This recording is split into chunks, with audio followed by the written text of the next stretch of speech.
As Malakoff now able to clear it all the way down the ice. And this will be icing here against the Flyers on the touch-up by Caberlet. A big part of the Philadelphia Flyers' success in these playoffs is they've been outstanding in the first period. They get a lead, and they hardly ever look back. Look at that. Only 22 and a half minutes of the entire playoff season so far have they been behind. And that was all in Game 3 against New Jersey, so they have not trailed once in this series. And though it's been close and it's been tight, and Toronto feels that they can be confident the way the first two games went, except for the outcome. They don't feel they've been out of the game, but it's a different mentality when you're playing with that lead. And Toronto scored first 7 out of the 9 games they've been in, so they'd like to get back to that and obviously try to put Philadelphia down and give them that different feeling and see how they respond. Here is Caberlet now back for the Leafs. Hands it off for his partner, Ken Klee. Up the center ice, it is blocked, and here is Roenick with it, sending it deep now into the Toronto zone, and Roenick taken down on the far side by Chad Kilger. Now Malakoff. Alex Zhamnov, a little trouble handling the puck, has to circle back. Pat Quinn has really mixed his lines around completely from top to bottom. You got Ty Domi out there playing with Ron Francis, trying to give Francis some more room. Good job there by Recchi. And also a little bit of a reward for Ty Domi because he's arguably been the most consistent forward for the Toronto Maple Leafs. Ty Domi has had an excellent playoff. I mean, he played well against Ottawa, and he played very strongly in Game 1 and 2 of this series. Here's Leclerc now with Recchi. 2 Maple Leafs are back. Leclerc fakes the shot, takes it deep. Now centering pass deflects right in on Belfour, and he decides to hang on. Eddie Belfour, no doubt he would be in, and Robert Eshu has been outstanding. I mean, he's been everything he's needed to be, first in the first series against New Jersey, and now the 2 games. He made a key save, the biggest one of the game, against Clark Wilm with the game on the line, and Eddie Belfour, his numbers spectacular as always, but down 2 games in this series. Coming into this game, both Belfour and Esch had faced 50 shots. Esch had stopped 48. Belfour had stopped 45. Big hit on the far side, and that was Belak that threw the hit, and that's exactly why they have him in the lineup. And Kapanen back for the touch-up. Eddie Belfour has pretty spectacular numbers all the way along in playoffs. He's won a Stanley Cup already a few years back, 99 to be exact, with the Dallas Stars. 97% save percentage. These situations, he just comes up big. I mean, and that's why they brought him here to Toronto in the first place.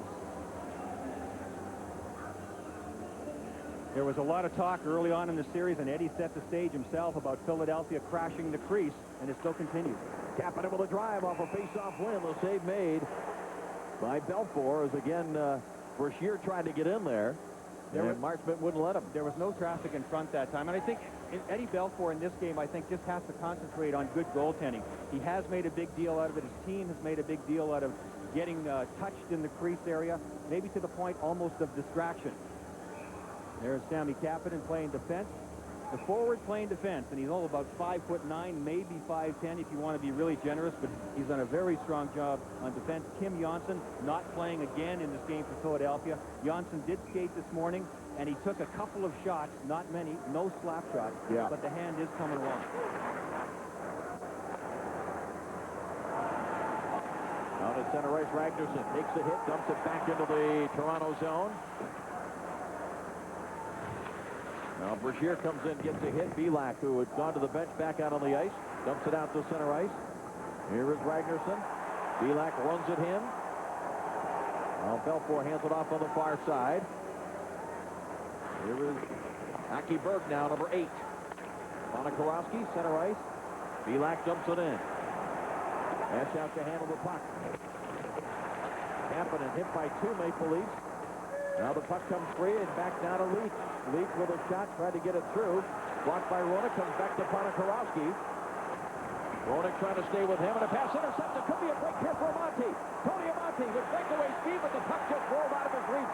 And Belfour able to clear it the other way. And that's going to be ruled a 2-line pass from Belfour all the way across center ice out to Sundin. Pretty good wheels by Brian McCabe, because Tony Amonte is one of the faster forwards in the National Hockey League. A terrific read by Tony Amonte to steal this puck. Podakarovsky on the near side making a bad diagonal pass. And this is not the first time Amonte's had a breakaway chance. In game 2, Amonte came in all alone and hit the end of the stick of Eddie Belfour. And then in this game, the near breakaway. Look at McCabe, though. He's coming hard. It forced Tony Amonte to skate so hard, he actually pushed that puck a little bit too far ahead. Eddie Belfour came out and cleared it. So good work between McCabe with the pressure and Eddie Belfour to read the play and not be timid to come out and clear it. Here is Leach now, cross center ice, weaving his way through. Wanted to set up for a shot, but had it knocked off his stick. Roenick now hands it off on the left wing side. Snapshot here, Belfour the save, gave up a rebound. Amonte jammed off now, Roenick wraparound chance, and that was stopped by Belfour, who was sliding from his right to his left. Along the pads, here's Markov. Now to Zhamnov. Zhamnov tied up. Good job by McCabe, who has not skated the last couple of days after blocking a shot in game 2. Now Roenick again takes it in deep. Roenick looking in front. Takes it behind the net. Leach staying with him. Out to the line. Now a shot off the glove of Belfour, but Matt Sundin is right there. And you see there was absolutely zero traffic in front. All the Philadelphia Flyers actually backed away, although that Chicago line is not as apt to stand in front. Oh, Robert Esch in a little bit of trouble handling that 65-footer from Matt Sundin. And the fans here are going to get on Robert Esch. Ty Domi of the Toronto Maple Leafs appealed to the fans in the newspaper today and said, hey, help us out here, folks. The Philadelphia fans were getting on our guy, Eddie Belfour. Southwest Airlines goal cam will give you an idea of what that one looked like. Oh, it leaked a little. Yeah. So the fans will be getting on Robert Esch every time they can, but that's what home ice advantage is all about. And now Ty Domi's out there on a line with Ron Francis, Chad Kilger. It comes back to the line. Clee sends it along the boards behind Esch. Chased down by Tamander. Caberlet held it in for Toronto. Puck was up in the air. Nobody saw it for a moment. Now the Flyers able to clear. Caberlet has Recchi right on him. Cleared out to center ice. Commander calmly got it to Pitkin. Turned back by Kilger. Big collision there at center ice with the flare. And it's stumped back in. Now Robert Esch has to handle it. Around the boards on the far side. Pitkin saw Kilger coming. Now Kilger and his line mates trying to keep it in the zone. But it's recovered by Recchi. Nice little move there with the puck. Into the zone, Recchi. His shot hit the leg of Francis. Now LeClaire pushed into the boards. Now Francis angles it off the end boards, and the Leafs come out with it. Domi. In front of that Toronto bench. Nobody able to get control. Now it comes back to Tamander. Ragnarsson. Lifted it ahead. Radovojevic. Took a hit. Bounced it inside the Toronto net. Leafs able to work it up the far side. Tucker hands it off, and it's dumped deep into the Flyer zone. Kapanen being pursued by Wilm. Kapanen check. Here is Tucker. Now Clark Wilm tries to feed it back for Robert Reichel on the far side. It is cleared by the Flyers. Todd Fedoruk all the way back into the Maple Leaf zone. Flyers got back on side, but it's recovered now by Wilm, and he drives it in wide of Esch. Nobody really has the upper hand here. Pretty even. As far as puck possession goes, pretty even in that department, too. Toronto Maple Leafs trying to take the two Philadelphia Flyers physically, which certainly doesn't surprise me. I think the onus is on Toronto here to sort of set the tone, but Philly will play any way they want. Now here's Primo with it. Sends it deep. Down for Shear. Puts on the break. Now dumps it out to the blue line. Markov, quick shot, deflected, save Belfour. That hit the left pad. And it may have been Primo that got the deflection. Plenty of traffic in front of Belfour for that opportunity. Podakarovsky now into the zone. Leach goes to the front of the net. Those shot deflected wide. And now Primo took a hit. Gagne comes over, clears it out for the Flyers. And an icing call coming here. Both teams have talked about getting traffic in front of the opposing goaltenders. Well, they got the traffic in front of Ed Belfour, the Flyers did. And they got a great opportunity here, but Belfour came up big to keep this game scoreless. There's a state where there's fun around every corner, where all cars are turbocharged, and there's a direct link between the right foot and a smile. Maybe that's why people who test drive a Saab usually buy one. This is the state of independence. Get $500 bonus cash when you take immediate delivery of a new 2004 Saab 9-3 linear sports sedan. Offer ends April 30th. Residency restrictions apply. Call 1-800-SAAB-USA for details. All right, it's between you guys. Best bartender gets the job. After you. Oh, boy. Yeah. The best loop, please. I've got this one. Canada's finest. Thanks. Break out the blue. Labatt Blue. Is it hot in here, or is it just him?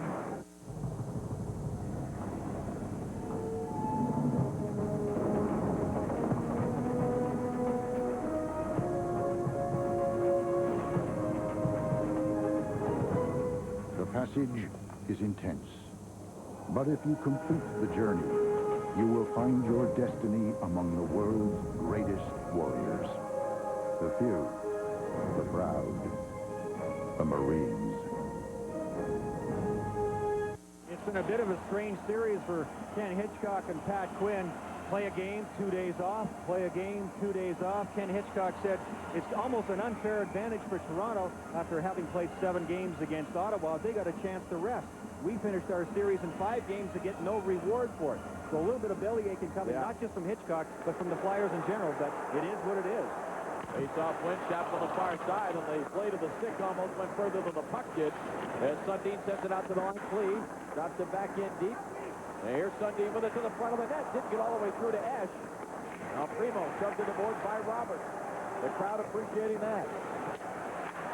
Now Roenick hammers it off the boards and gets it out to center ice. Great pace to this first period here of Game 3. Here's Roberts. Peels back. Magnuson took a hit, plays it up the boards. Another collision, Kapanen and Roberts. I think Kapanen's been hit already more in this first period, Brian, than he was in the first 2 games. Absolutely. Campbell able to drive, save, Ash, rebound chance, clear to the board. I don't think they can hurt Sammy Kapanen because he's used to the contact, but he obviously is not very big. What they want to do is make him flinch a little bit so when he goes back to the puck, playing as a defenseman, which he's not very used to doing, then if he flinches and hesitates, then it might get an advantage. Hilger just grazed the outside of the net. Now it comes out to center ice for Mark Recchi, sends it deep. Markov, the defenseman, moving in deep. Now Domi sends it along the boards, Marchman. For Francis trying to clear, knocked down by Malakoff. He held it in. Belfort forced to go back and handle it. A lot of line changes. There'll be a lot of turnover, especially from Philadelphia. Ken Hitchcock loves to change the lines. He'll juggle a lot. Pat Quinn doesn't like to do it quite as much. Play whistle offside, and Ty Domi looks like he grabbed somebody, sticking through it aside. He still has his. He and Donald Brashear having some word. Oh, yeah, the fans love to see this. Donald Brashear, it was Brashier's stick that got thrown away by Ty Domi. Even though Domi gives away an unbelievable amount of size to Brashear, they've tangled many times in their careers. There was a late whistle there, and Ty Domi had a collision from Markov. Danny Markov will stand up extremely well at the blue line. Domi didn't like the hit coming right at the whistle. Donald Brashear pretty much waited and said, Ty, I don't care if you like it or not. Well, the two of them had quite a go in Game 2 of the series last year in Philadelphia, a game that the Flyers won 4-1, and Domi decided to try to stir his team up. We haven't seen that so far in this series, but if those two get going, you don't want to be within 15 feet of the team. Now Sharp for the Flyers, kicks it along, and Commander lays it up the boards and out to center ice. Hockeyberg got a stick on it. And now Marchman for the Maple Leafs, able to clear it back out center ice. Commander on the far side. Johnny Pitkanen back for Commander. Pitkanen was hit after he released the puck, and now it's up into the Maple Leaf bench and out of play. I talked about Ken Hitchcock liking to change lines a lot, and he will match as best he can on the road. That guy, Keith Primo, will see a lot of Matt Sundin. He did a terrific job against him in Game 2. In Game 1, Sundin did not play. Joe Nieuwendyk was in the lineup, so naturally Keith Primo was against him. Primo has been a primo player in the playoffs. He was outstanding against New Jersey, only on the ice for 1 goal against in the 5-game series against New Jersey, and he's been outstanding against Toronto for 2 games as well. Leafs win the draw. Shot blocked by Amonte. Stays in the Philadelphia end. It comes back to number 11. Amonte hands it off. Zhamnov quickly on the right side. Roenick. Back he tried to go to Zhamnov, but it's poked away by Leach. Back up for Roenick. Roenick takes it deep, hands it off. Zhamnov put it to the side of the net. Belfour blocked that. Roenick started to lose his balance, but got a stick on it here. Zhamnov centering pass just missed Amonte, who wheels and fires. The shot was blocked by Leach. Now McCabe did not get it out of the zone. Here is Zhamnov, centering attempt. And Brian Leach clears it ahead. Now it comes to Robert Reichel, who sends it over the top of the Philadelphia net. R.C. Tucker. Now Reichel sends it out to the line. Caberlet hands it off for Sundin. That's Sundin. Holds it in deep. Fedoruk trying to clear. Sundin sends it back, looking for Tucker. Tucker battling there with Ragnarsson.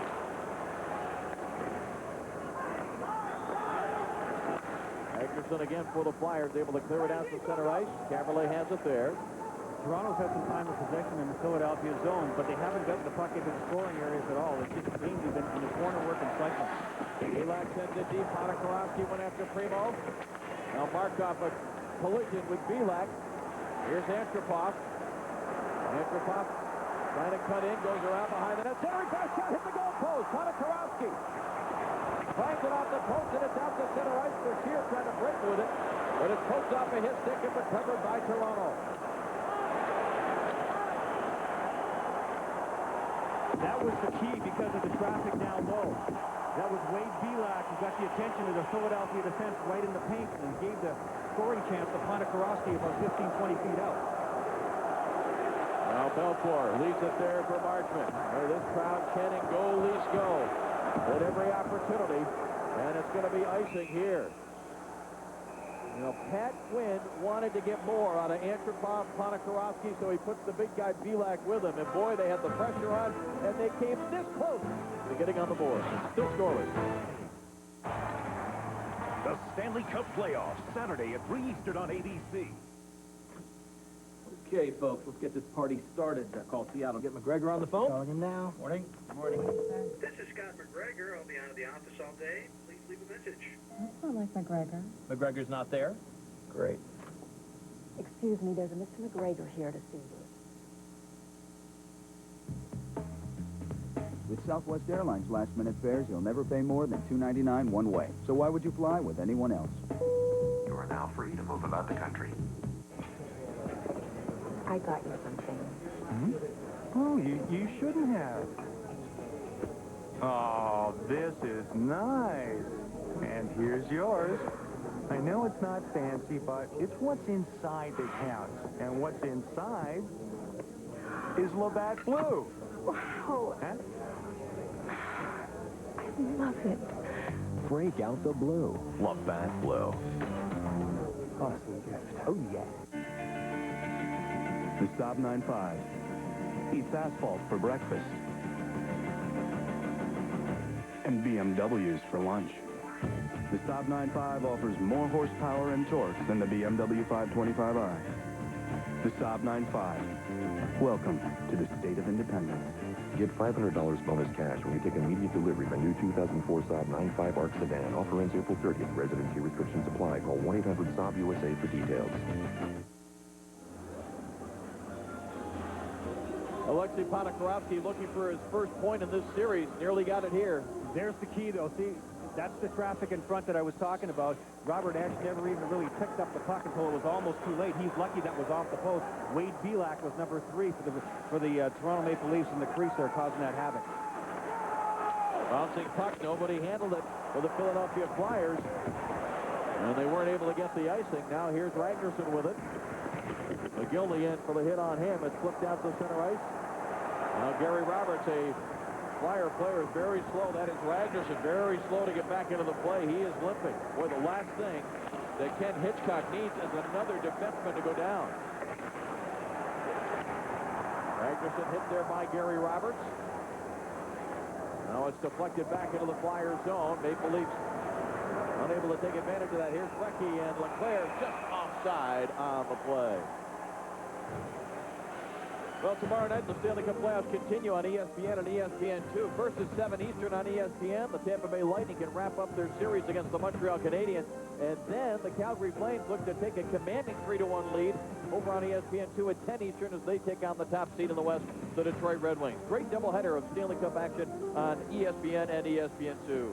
There's Marcus Ragnarsson. I'm not quite sure if it's his hip or his leg, but he got finished by Alexander Mogilny. Oh, it's the left leg. That looked like a knee-on-knee situation. Remember, in the opening shift, Ragnarsson really popped Mogilny in the open ice. Mogilny didn't like it, you could tell. Yeah. Now Roenick took a hit as he sends it deep. Here's Belfour out to handle it. Hands it off for Caberlet. And the outlet comes to Ty Domi, who had the only goal for the Maple Leafs in their 2-1 loss in Game 2. Roenick, look out. He is hit hard by Domi in the corner. Now Kapanen, tied up by Kilger. Here is Domi. Sends it back along the end boards. Kapanen is tested there. Now Kilger knocks it free. Domi behind the net. Francis picks it up, tries to drag it to the front. And here's the centering pass by Kilger that rolls out between the circles, and the Leafs have to come back center ice to get control. Kilger could have had a goal there, but he had to move it so quickly from forehand to backhand to jam it in the net. He just couldn't do it. He had a shot, though, on that short side. Radomojevic now center ice for the Flyers. Getting some help. Here comes Fedoruk. Just lost it off the end of the stick. Belfour out to handle the puck. Pushes it along the near board. And Caberlet hands it off for Clark Wilm. Here's Wilm, number 39 with some speed. Backhands it in behind us. It'll be chased down now by Radomojevic. Centering pass all alone with Reichel in front. The Flyers got to it.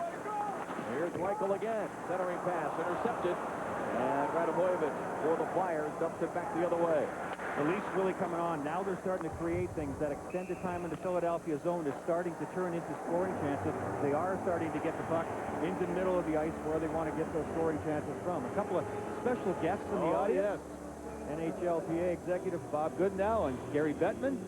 They are going to have some talks tomorrow. And they'll be talking throughout this game here tonight. The collective bargaining agreement, of course, on everybody's mind.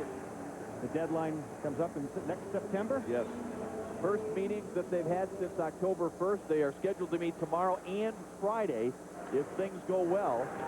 And that was Coley Campbell that you saw from the National Hockey League sitting up a row behind Goodenow and Bettman. And obviously they want it to be obvious that they are talking. Yes. This is the center of the hockey universe. So they're not exactly hiding here in Toronto. No, there's no place to hide Toronto when it comes to anything to do with the NHL. Yeah, absolutely. Well, there's been reports that the two sides have agreed in principle on a reduced schedule to 72 games as part of a new agreement. Now, whether that is true or not, it's been reported in a couple of different places in the Canadian papers up here. Now the Flyers dumping it in, and Belfour hands it off now for Aki Berg. And now McCabe sends it ahead. Here's Sundin, gains the line. Looking to cut in on Malakoff. Sundin, centering pass. Esch able to cover everything down low. He was given. Oh, and he's up there by Roberts. Yeah, Roberts was way to the crease. Now Leach sweeps it away from Recchi. Roberts being tested by Malakoff. Loose puck in front of Belfour. There was some contact with Belfour as one of the Flyers went by. Now Handzus has it knocked away by Leach. McGillney down to get it. Leach hands it off for Roberts. He plays it off the boards and out through center ice. Recovered now by Markov, the former Toronto Maple Leaf. Plays it off the boards. Here's Handzus with it. He's given a hit as he dumps it back inside the Maple Leaf zone. Under 5 minutes to go already here in this first period. They have gone up and down. A wicked pace in this first period. A lot of turnovers back and forth, but Toronto really is starting to turn that side, and they do want to do the same thing to Robert Esch that Philly's been doing to Eddie Belfour. Here comes the chance. Taking him with a drive, and he missed the net. Maybe could have even walked in a little further. Roenick along the boards. Able to get it to the corner. Working against Caberlet. Now Zhamnov with it. Sends it out left point. Pitkin in. Gets a shot away. Tipped, and it went in just wide of the Toronto goal. Now Ty Domi. Had it knocked away. Francis couldn't get it. Pitkin in with a shot. That was blocked. Francis trying to tie up his man.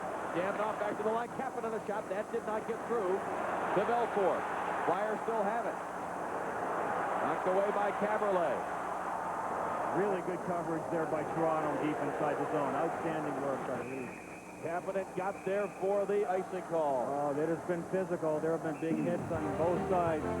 Alexander Mogilny working in the corner, and Hanzus, keep your head up. There'll be more of this coming. There's a state where there's fun around every corner, where all cars are turbocharged, and there's a direct link between the right foot and a smile. Maybe that's why people who test drive a Saab usually buy one. This is the state of independence. Welcome. Get $500 bonus cash when you take immediate delivery of a new 2004 Saab 9.3 linear sports sedan. Offer ends April 30th. Residency restrictions apply. Call 1-800-SAAB-USA for details. Lafayette's largest automotive tent sale is going on right now at Bill Andrews Auto Mall. For 12 days only, over 400 new Mazdas and GMC trucks and over 500 pre-driven cars, trucks, vans, and SUVs will be on display and tagged with our biggest discounts of the year. Just $19 down drive. No payments until August. 0% financing. Payments from $99 a month. Used car appraisers and wholesalers bidding top dollar for your trade and 100% credit approval. It's Lafayette's largest tent sale, and it's only at Bill Andrews Auto Mall in Lafayette. It's stores, shops, and services in the greater Lafayette area. It's hours of insight into local companies every day. It's the opportunity to get up close and learn fascinating secrets. It's people, places, and products that make Lafayette such a great city. It's Shop Lafayette, your chance to explore the inside of Lafayette businesses at least 5 times a day, 7 days a week on Channel 16. Shop Lafayette, only on Inside Cable, Channel 16. We know that Ken Hitchcock is a big history buff. He's a big fan of the Civil War and Civil War history, but he was talking this morning about meeting the Dalai Lama who's here in Toronto. Yeah, staying at the same hotel. Hitch is all about energy. He loves the energy that the hockey game brings, and he knows how to create energy for his team. He said he was so impressed with the energy of the hotel as soon as the Dalai Lama walked in. He said it was a great experience meeting him. The Tibetan monk who's actually been touring Canada, he was in Vancouver right before Game 7. Didn't work out so well for Vancouver. Hopefully Toronto won't have the same experience. Here comes Monakorowski, Belak, and Antropov again. A shot from the boards does not get through. Leach started to step up, but the Flyers able to clear. Here's Brashear looking at Klaus. Oh, and it hit the crossbar. What a setup. Brashear saw that Primo was going to have a chance to get around the defenseman. And look at the little conversation there for Eddie Belfour. Oh, that's great. Oh, would I love to be in on that conversation. Look at Eddie. He's not stopping either. It was a terrific play, Brashear to Primo, and Primo just deflected it a little too high. Watch Primo 25 going to the net. He was through. Eddie got a piece of it. Eddie got a piece of it and deflected it up and over. So Eddie must have been coming back in the face of Primo after that one. But Primo just going hard to the net. Ty Domi scored the only Toronto goal in the last game, almost exactly the same way, only it went in under the crossbar. The interaction of players during the playoffs is so much fun. I wish we could have microphones everywhere, but it wouldn't be too pretty for a lot of people to listen to. It's just part of it. Caberlet for Klee on the far side. It bounced off of McGillney right in front. A chance. Flies just wide. Leclerc couldn't get much on the shot.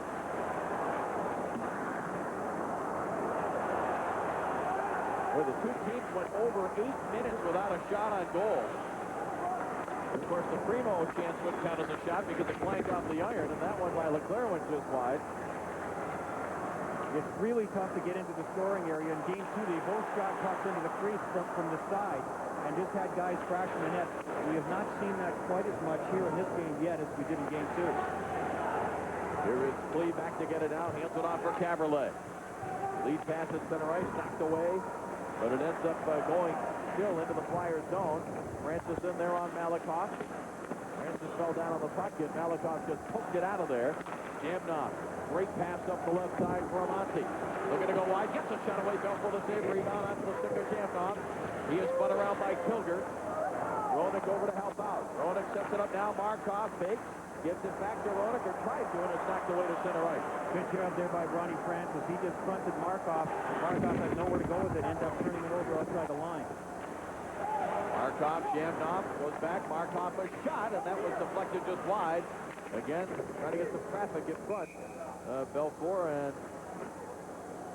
Play is whistled dead. Remind you the Southwest Intermission Report with John, Barry, and Ray is coming up, talking hot goalies, talking the Sharks and the Avs. And I was talking with one of the referees, Paul Dvorsky, before the game about this whole goaltender interference thing. And I said, if something happens like we saw with Primo, where he was definitely hit by an opposing player and couldn't stop his momentum into the goalie, he said, we're not going to call that. But the guys have to make an effort in every situation. Primo had no chance. I mean, he actually would have missed Belfour had it not been for the Toronto player that got in the way of Primo. Primo had the inside step, so when he got pushed from behind, yeah, you're naturally going to end up at the net. Oh, good recovery there. There's Primo again cutting in. McCabe with a great poke check. Eddie was just waiting for a save on Keith Primo. Elak sends it ahead. Here is Leach with it, just inside the line, trying to make a play. Ponikarovsky gets to the loose puck. Primo leans on him. Primo takes him down. We haven't had a penalty yet in this first period. The crowd wanted one there on Keith Primo. Both teams are very cautious about penalties. The Toronto Maple Leafs have to be, because Philadelphia's power play has been very effective in the playoffs. We talked to Gary Roberts before the game about that. So Toronto in particular are very sensitive about not taking penalties. The player's pass, missed the mark, picked up in the neutral zone. Will sends it ahead. Here is Tucker, save, rebound chance. Reichel tied up. Good job by Markov, number 55, to prevent a second shot at Robert Esch. Will looking to clear, and he does get it back now into the Flyers zone. Half a minute remaining in this first period. What a pace. Turnover. Here's Tucker with it. Hands it off to Reichel. Backhand it right through the goal mouth. And it's cleared by Recchi down the ice. And it will travel far enough here for an icing call. Well, tonight on ESPN, the Stanley Cup playoffs continue, and it'll be a chance for a sweep for the San Jose Sharks. Joe Sakic and the Avalanche will have something to say about that. Exclusive coverage of this game on ESPN, presented by Nextel. That's at 10 Eastern, 7 Pacific. Gary Thornton, Bill Clement getting set to bring you the call. And here's what I'm talking about with the contact. And again, remember the conversation that Eddie had with Primo a couple of minutes ago when Primo went diving toward the net and that deflection? Well, Eddie was waiting for him there. He got one shot in on him, but that was an excellent defensive play by Brian McKay. Face off. Either team able to control along the boards in the Flyers zone. Backhanded now by Zhamnov. And Caberlet will chase it down. Caberlet has it. And that's going to do it for the first period of play. And for the first time in this series, we have a scoreless first period, but we had a lot of pace, and there's a lot at stake, especially for the Toronto Maple Leafs, down 2 games to none. John, Barry, and Ray are standing by to bring you our Southwest Intermission Report, coming up right after these messages. All right, it's between you guys. Best bartender gets the job. After you. Oh, boy. Yeah. The best blue, please. I've got this one. Canada's finest. Thanks. Break out the blue. The bad blue. Is it hot in here, or is it just him? There's a place where the wind is cool and the curves are exciting, where all convertibles are turbocharged and the sun has a very hard time keeping up. The all-new Saab 9.3 convertible. This is the state of independence. Welcome. Get $500 bonus cash when we take immediate delivery of the new 2004 Saab 9.3 ARC convertible. Offer ends April 30th. Residency restrictions apply. Call 1-800-SAAB-USA for details. Every day, millions of cell phones die needlessly. The cause? Dead batteries. The cure? Cell Boost. This revolutionary disposable battery charger supplies instant battery power and gives you 60 minutes of additional talk time, all for under $10. Cell Boost. Instant battery power for your cell phone. Cell Boost is available at these and other fine retailers. Before my time is done, I will look down on your corpse and smile. I won't ask you to fight my war. You already have. The loser will burn before nightfall. Troy, a Wolfgang Peterson film, rated R, May 14th. never tasted so big. Introducing TGI Fridays' new shrimp flavors. 3 all-new dishes overflowing with flavor. Like orange peel shrimp with a sweet and tangy glaze. Sizzling shrimp in a zesty pepper and tomato sauce. And spicy Cajun shrimp and chicken pasta. Get a taste of the new shrimp flavors. Now at TGI Fridays. 6, 7, 8, 9. There's an online game with weekly prizes from Sears Ultimate Lawn Gear and a grand prize trip to ESPN Studios to watch baseball tonight. 990. Just log on to ESPN.com/contests to play the Great Ground Screw Caper. It's perfect for those who love baseball and gardening. Especially baseball. Catch baseball tonight all season long on ESPN. Welcome to the Southwest Airlines Intermission Report. All 3 games played in Toronto in last year's Flyers Maple Leaf series required multiple overtime games to decide. And this one so far deadlocked after 20. After that period, Barry, what's going on in the locker rooms? How much talk goes on between coaches and players? Oh, lots of talking. I'll take the Philadelphia part of it. I think Ken Hitchcock goes in there and says we got it down to a 40-minute game, which we like.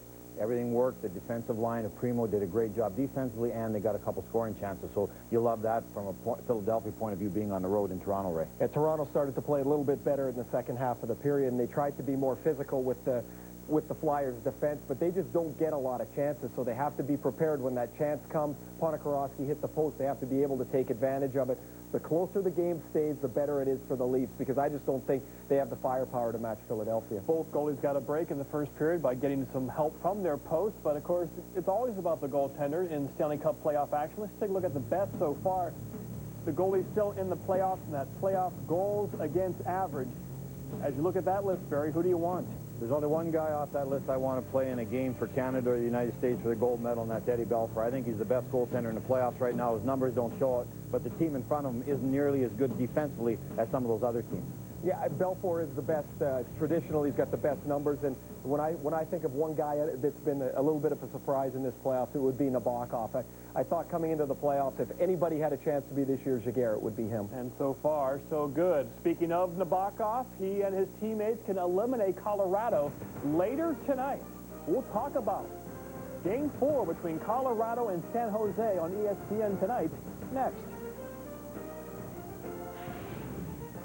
This intermission report brought to you by Southwest Airlines, the official airline of the National Hockey League. Southwest Airlines, a symbol of freedom. Some people don't realize how many non-stop flights Southwest offers, so we created this simple color-coded map to help. Baltimore to L.A. is red, Phoenix to Raleigh-Durham, blue, Chicago to Seattle, yellow, L.A. to Austin, canary yellow, Orlando to Albuquerque, teal, Las Vegas to Houston, aquamarine, Buffalo to Phoenix, beige, umber, San Jose to Baltimore, pistachio, Oakland to Chicago, sea green, Albany to Orlando, puce, Tampa to St. Louis, pinkish, New Orleans to San Diego, kinda green. You are now free to move about the country. Meanwhile, in Dad's office... I'll be right back, honey.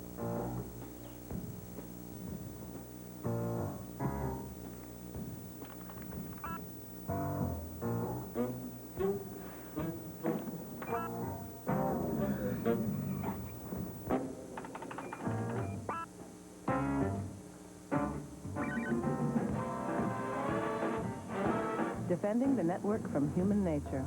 This is the power of the network, now.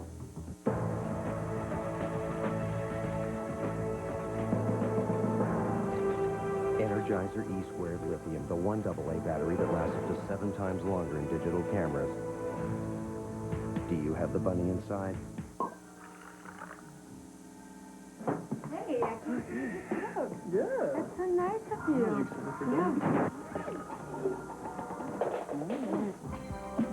Dockers Pro Style. Shirts and pants that do it all. Action! Remember, when you hit the water, I need you to hydroplane out of control. Water! Remember, out of control. Cut!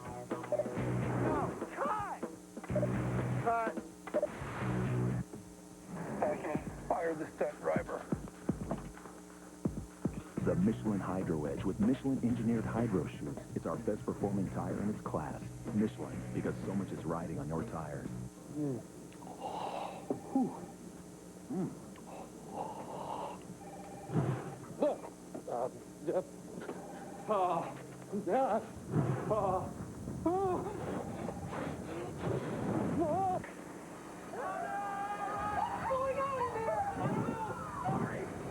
new flamethrower burger at Dairy Queen with crispy jalapeno bacon and Tabasco flavored mayo. Chew one carefully and dig you something different.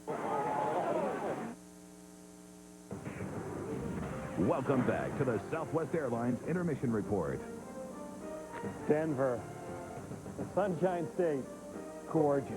Tonight, you can only see this game on ESPN. Sharks and Avalanche, the Avs have to win or their series is over. And Barry, the Avs are not getting any goals from their defensemen. That puts so much pressure on their big three as far as goal scoring, Hayduk, Sakic, and Forsberg. But the thing about it is they're getting their chances. That's what's scary if you're a Colorado Avalanche fan. It's not like these stars aren't getting any chances. They're getting prime scoring chances in prime areas. They're just not putting the puck in the net. And that used to be the Avalanche strong point. You give these superstars a chance, they're going to put it in the net. Hayduk, really cold going into the playoffs, started scoring. Forsberg, best player in the world. He's getting chances. He's not putting the puck in the net. Joel Sakic's getting chances. Look at that. Wide open. All he does is have to put that 3 feet in the air, and that's a goal. So the right names for Colorado are getting the chances. Nabokov and the defense are doing a good job in front of them, but they're getting wide open chances right, and they're not putting the puck in the net. I'm worried if I'm an Avalanche fan. Well, they better be worried because obviously they got one crack left at it, and that's in Game 4. And if you can't score on Nabokov, it's because he's seeing the puck too well. He's out on top of his crease. We saw the Hayduk shot here. Look where Nabokov gets the move to, out on top of his crease. The Avs have to get somebody right in front of the blue crease, as you see Dan Heino. That'll keep Nabokov back in the crease. Hayduk hit the crossbar right there. Nabokov was back in the crease. Evgeny Nabokov likes to play up on top of his crease. Unlike Khabibulin, who plays back in the net, Nabokov wants to be on top of his crease. If you can't back him up in the crease, you can shoot the puck to the side of the net. There's going to be a rebound off the side. They're not beating him with clean-on shots. He's seen it too clearly. Just 3 goals for the Avs, the fewest he's ever scored after 3 games of a playoff series. Again, that game's on ESPN tonight at 10 o'clock Eastern Time. Well, again, as you mentioned, both goalies get some help from the iron after 20. No score in Toronto.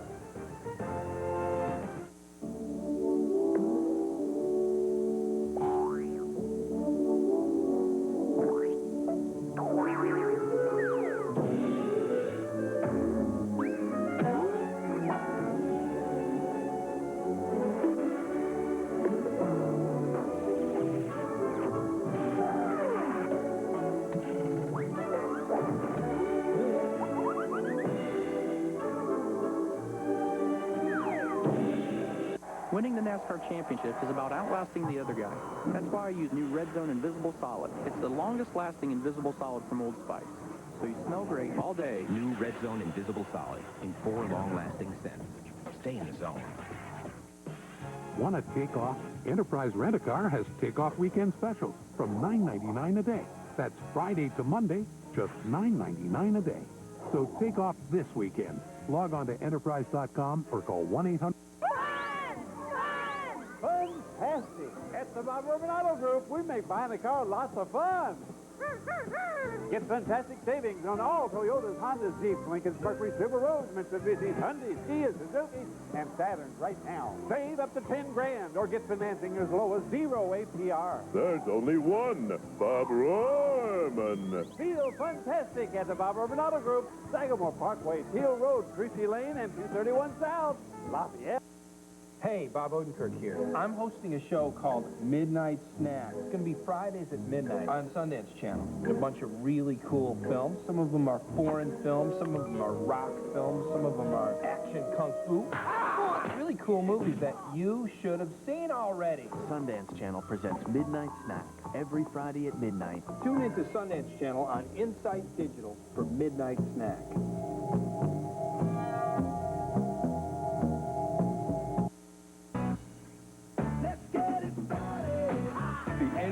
Playoffs enter crunch time with a doubleheader of pivotal Game 5s on ESPN.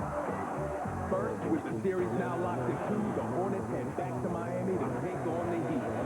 Then, KG has the Timberwolves poised to win their first playoff series ever as they try to close out Carmelo and the Nuggets. Hornets Heat and Nuggets Timberwolves, a playoff doubleheader, Friday at 7 on ESPN.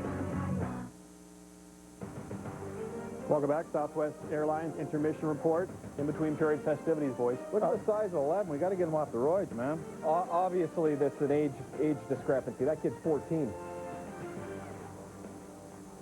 The next head coach of the Boston Celtics will be Doc Rivers. It will be announced at a news conference on Thursday. He'll be the third Celtics head coach in 3 months. Second period from Toronto is on the way. No score after 20 minutes between the Maple Leafs and the Flyers. Dave Strader, Brian Engblom next with the call. This intermission report brought to you by Southwest Airlines, the official airline of the National Hockey League. Southwest Airlines, a symbol of freedom. Can I tell you a secret? My man takes Levitra. Let's just say he notices a difference in the experience. Like, we should do this more often different. Why Levitra? Levitra helps improve erectile quality for men with ED. For my guy, Levitra works fast. And it gives them the quality response that he wants, time and again. It's why he counts on Levitra. Levitra is only for men healthy enough for sexual activity. Do not take Levitra if you take nitrates for chest pains or alpha blockers for prostate problems or high blood pressure, as this may cause an unsafe drop in blood pressure. Side effects may include headache, flushing, and stuffy or runny nose. In the rare case an erection lasts for more than 4 hours, seek immediate medical attention. My man takes Levitra. It's about the quality. And for him, Levitra works. Just look at that smile. Talk to your doctor today. Levitra. Quality when it counts. Baby Ruth, the real deal, has crunchy, whole roasted peanuts. The real deal has chewy nougat. The real deal has rich, creamy caramel. Because whether you're the man in the middle, the guy between the pipes, or a great tasting candy bar, being the real deal is about what's on the inside. Baby Ruth from Nestle, the real deal. Welcome to the wireless age. Got your HP Pavilion ZT3280 notebook PC, featuring Intel Centrino mobile technology. Your HP camera and wireless printer. Setting it up was easy, right, Techno Boy? Because you went to CompUSA for that state-of-the-art HP engineering. Then CompUSA came over, set it up, and trained you for free. Who else gives you so much attention? CompUSA, unmatched. Counting sheep will never be out of work again. Welcome to heaven.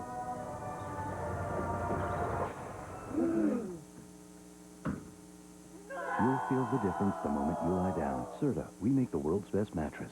Introducing Subway Fresh Salad, made right in front of you with good stuff like tender baby spinach, grilled chicken, garlic almonds, crumbled feta cheese, and tons of fresh veggies, all topped with delicious dressings. Now this is how you eat fresh. Subway, eat fresh. What did I do to get over the recession? I changed my shampoo. Get new V for Men Thickening Shampoo with Virginium XY for up to 50% thicker-looking hair for better scalp coverage. New V for Men by L'Oreal Paris.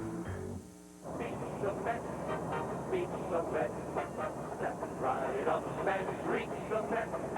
Bring your kitty, bring your wife. Guaranteed to have the time of your life because the Met are real. The Stanley Cup Playoffs on ESPN2. Brought to you by Coors Light. Unleash the Rocky Mountain cold taste of Coors Light. And Yahoo. It's a life engine. Little rock and roll. They are partying here in Toronto. It is springtime playoff time, and after one period of Game 3, it is scoreless. Dave Strader back along with Brian Engblom. We had no goals, no penalties, 8 shots for the Flyers, only 3 for the Maple Leafs. But a pretty entertaining period. Oh, it was really good. There was a lot of turnover there. I think Toronto did a really good job because they didn't take any penalties and because they really came out and were the ones that set the tone. They started skating, Philadelphia started skating, and then there was the contact, too, along the wall, and both teams really started going to the net. You have guys like Darcy Tucker that you know are going to set the tone for Toronto. So they're in good shape right now, and I think Toronto is a team now that can handle a situation where it is scoreless, even when they are at home, better than they used to. They used to run sometimes a little bit out of control, but this is a very different Toronto team this year. Only 4 of 19 times that a Toronto team has trailed 0-2 if they come back to win the series. The last time they did it, as you saw there, was 1993, and that man, Doug Gilmour, was a big part of that team, and I remember covering the Red Wings, and the Detroit not only won the first 2 games of that series, they dominated 6-1 and 6-3. And the Leafs came back, actually won the next 3 games, and had a chance to wrap it up at home. Detroit blew them out in Game 6, but it was Toronto winning in Game 7. So Doug Gilmour's message was, this series is a long ways from over. In fact, he did a guest column in one of the Toronto papers today. Doug Gilmour was an incredible playoff performer for the Leafs. He was something. Here is Leach. Along the boards. Toronto has not had the lead yet in this series. Antropov behind the net. Belak, who's been right around Robert Esch most of the first period, is trying to get right back there again here at the start of the second. Now Primo drops it back. Here's Malakoff with it. Malakoff to Brashear. He dumps it ahead.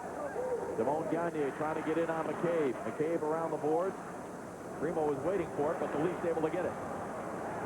Bonakarowski sets it up here. Leach with a shot. Save that rebound. Went by Leach. Picked up by McGillney. Sends it over to McCabe. Backhands it in deep. Brian Leach is one of the best defensemen in the league at doing exactly that. He comes from behind with such incredible speed, and he can score like a 40-goal forward. Now Sundin, Roberts, and McGillney. Puck is jammed up in the corner. McGillney goes over to help out to get it. Wheels and fires it back to the corner. Roberts ties up his man. Here's McGillney now. Sending it for Sundin, who knocks it down with a glove. Goes back to Roberts. This line trying to cycle deep. Primo knocks it away from Roberts as they continue to battle. Now McGillney off the boards with it. Sends it across. Caberlet, a shot. And it bounces right in on Esch. And he covers up. This Toronto team is a lot different than past years. You see a little bit of the fire and the passion that Toronto's been famous for over the last few years, but they used to run at a fever pitch, I thought, probably about 100 degrees plus. They'd be overly physical. They had a lot of hot-tempered guys, Eddie Belfour, Tucker, and Roberts, and those guys. But then this guy, Brian Leach, comes in, Ron Francis comes in, and they've helped take the team temperature down to 98.6, a lot more normal. Now they just have those feverish spikes. That works really well for the playoffs, and it's a lot less damage on the body of the team as well, too, because this Toronto team always ended up injured, and you never quite knew how they were going to get it done. So I think it's a lot better mix of control and system for Toronto now. Oh, nearly a costly turnover there. Tucker will still hold it in now for Toronto for Clark Wilm. Tucker, Wilm, and Reichel out here now for Pat Quinn. Tucker behind the net. Now to Wilm, number 39. Malakoff gives him a shove. Now Malakoff plays it up the boards. Held in by Ken Cleve. Around on the far side, and it is held in at the line by Caberlet. Dishes it off on the far side for Reichel. Malakoff will chase it down. Or Markov, rather. Markov battling in the corner. And now Reichel spins away from his man. Reichel looking to the front. And good job by Amonte to get a stick on that. Now Tucker between the circles. It's picked up now by Caberlet. Caberlet sets it up. Straight away a shot, and Esch, not exactly sure where it was, has it between the pads. Toronto with real good stick-to-itiveness there inside the zone, moving the puck out to the point eventually, and Caberlet took the shot to the front of the net. Malakoff and Markov have played so well for the Philadelphia Flyers, and they certainly needed some help in this last sequence. But Toronto has been crashing the net more often in this game, perhaps, than they even did in Game 2. Both teams have done it. You saw Primo go towards Eddie Belfour a couple of times. Eddie exchanged a couple of words with Primo after the fact. And in this last sequence, Tucker was right there on the doorstep trying to pry it loose from the 5-hole, but Esch had it covered. Marchman's shot was blocked by John LeClaire, who got out there quickly. LeClaire wrapped up by Kilger. Recchi gets it off the boards. It's loose in front of Esch. Kick behind the net. And Pitkin moves it out of trouble. And here's Sammy Kapanen. We saw a lot of ice time in that first period. And Sammy Kapanen has more ice time than anybody on either team in that first period. And again, he's a forward playing out of position on defense. Oh, big collision there. Kilger took Kapanen into the boards, and it opened the gate, the penalty box. Good thing none of them got hurt. Puck jumps over the stick at Kapanen. Francis sends it across. Here's Kilger with it. In deep now for Ty Domi. Domi takes a look, centering pass, and it goes past Aki Berg out at the point. Here comes Belfour out to settle the puck down. We've played just over 3 minutes here. Second period. Game 3, Eastern Conference semifinals. Leafs trailing 2-0. Now McCabe with it. Waiting patiently, sends it ahead. It was deflected in deep. Belak will chase it down. Wade Belak takes a look. Here's Monakorowski. Sets it up. Quick shot by Antropop and a save made by X. The commander was knocked down. This line really has been much more noticeable with Wade Belak on there. Absolutely. Wade Belak has really helped set the tone with the two big Russians there for the Toronto Maple Leafs. Belak has been outstanding. He really has. He's pounded everybody every time he could, and he gets right into the crease when the Flyers in. Here is Primo getting a loose puck, gets a shot deflected right on. Off for the save, another chance. That was Simone Gagne. And it never got through to Belfour. Now Brashear battling with Antropop. Primo with a loose puck. McCabe working him over. Now Brashear sends it back to the line. Ragnarsson shot blocked in front. Brian Leetch wants to go the other way with it. Leetch at the red line. Just dumps it to the near boards. It rolls in behind us. Both teams make a change. There have been some interesting matchups in the first period. Keith Primo unable to get out there against Matt Sundin as much as they would have liked. Only 4 shifts against Sundin, 7 against Antropop. So Pat Quinn has been involved in a line matchup more here in Toronto than he was in Philadelphia. Caberlet just did get to that puck as Tony Amonte was looking around. And now a Zhamnov pass is intercepted. And back comes Caberlet into the zone, sends it across. McGillney to the front. He was trying to set up Sundin for a redirection. And that missed net sets up this break the other way. Zhamnov tried to hit Markov, and it's back the other way. Center up. McGillney is outside. Breaking in on net for the shot. He goes!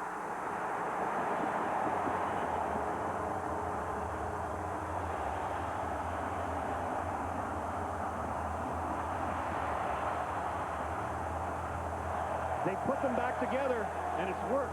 Mogilny, Sundin, the connection they've had over the last couple of years has been dynamic. After a scoring chance for Toronto at one end, it came back into the Toronto zone. Sundin will get back to the puck. Number 13 in blue will end up with the puck. Look at him hustle to get back there. When he does get it, he turns around, looks up ice, and feeds it right on the tape. There are not too many guys who can do that. Then Alex Mogilny almost pushed the puck too far ahead of himself, made one terrific move, and it's 1-0 Toronto. First lead of the series for the Toronto Maple Leafs.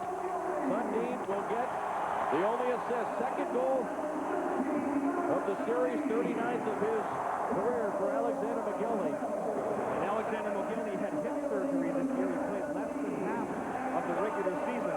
He was hauling it out. Whether his hip was hurt or not, he didn't care. Well, he was so excited when he found out that he was going to be reunited with Roberts and Sundin. He could hardly contain himself in the practice here yesterday. And they could hardly contain him there.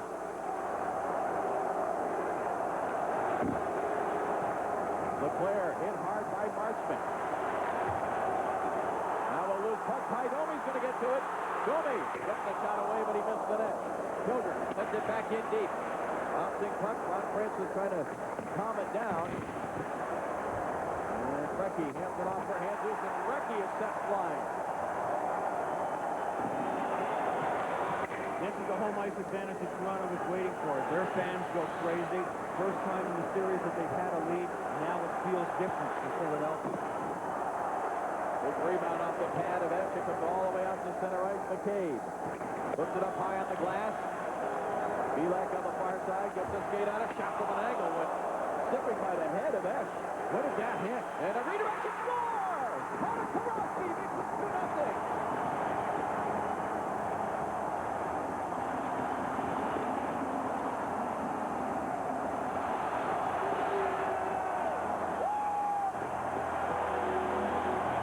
Go to the net and feed on the enthusiasm.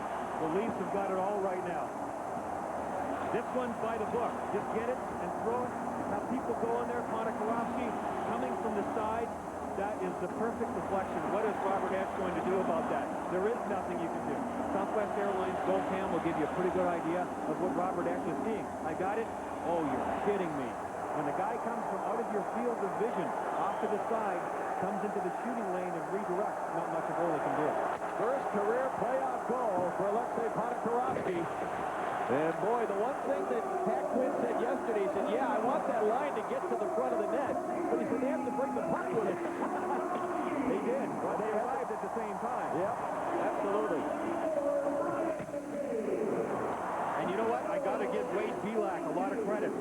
Kulak set the tone for Antropov and Ponikarovsky to go to the front of the net, and now they finally got a goal. McCabe gets the only assist on Ponikarovsky's first career playoff goal, and you're right, Brian, nothing that Esch could do about that long reach and the perfect deflection as the linesman whistled this one down. Well, it took some time for the Maple Leafs to get their first lead. Now they lead it by 2 here in Game 3.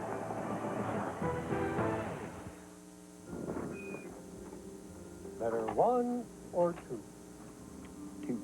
Better 1 or 2? 2.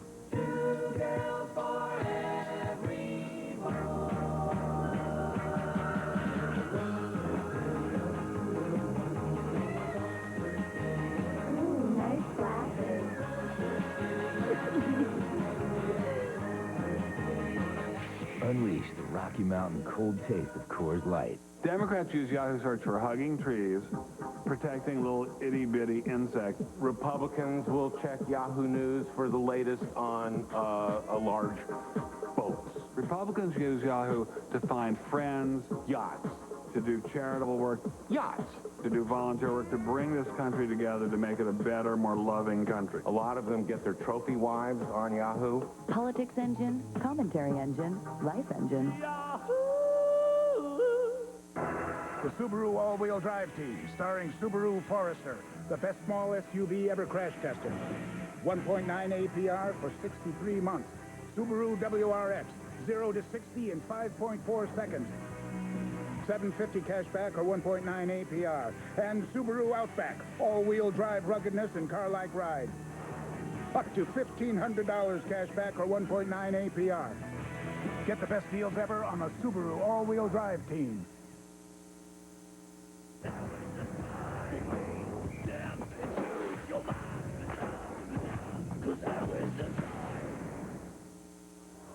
Well, now was the time for these two guys. McGillney on the left made it 1-0.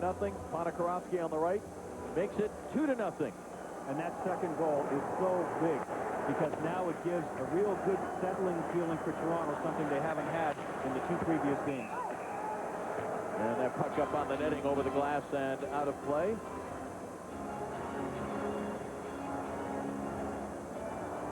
Pat Quinn's happy with what he saw in their first goal.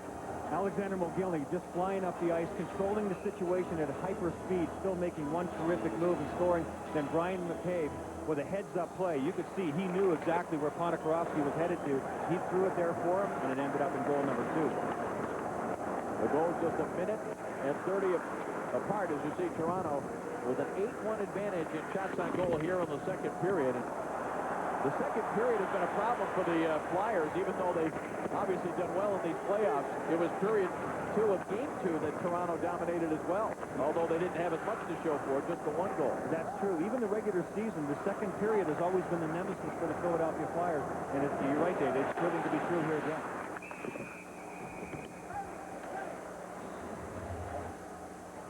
Well, Mark Recchi would like to get going. He was outstanding in last year's playoffs. He struggled a little bit offensively this year. Well, they've been getting it from that line of former Blackhawks, which is nice, but at some point you want to have guys like Recchi, Leclaire, Hanzus, these guys pick it up and contribute. Well, Recchi, Leclaire, and Hanzus were really strong for certain periods in the first during the first 2 games, but you didn't see the consistent scoring chances from them all the time.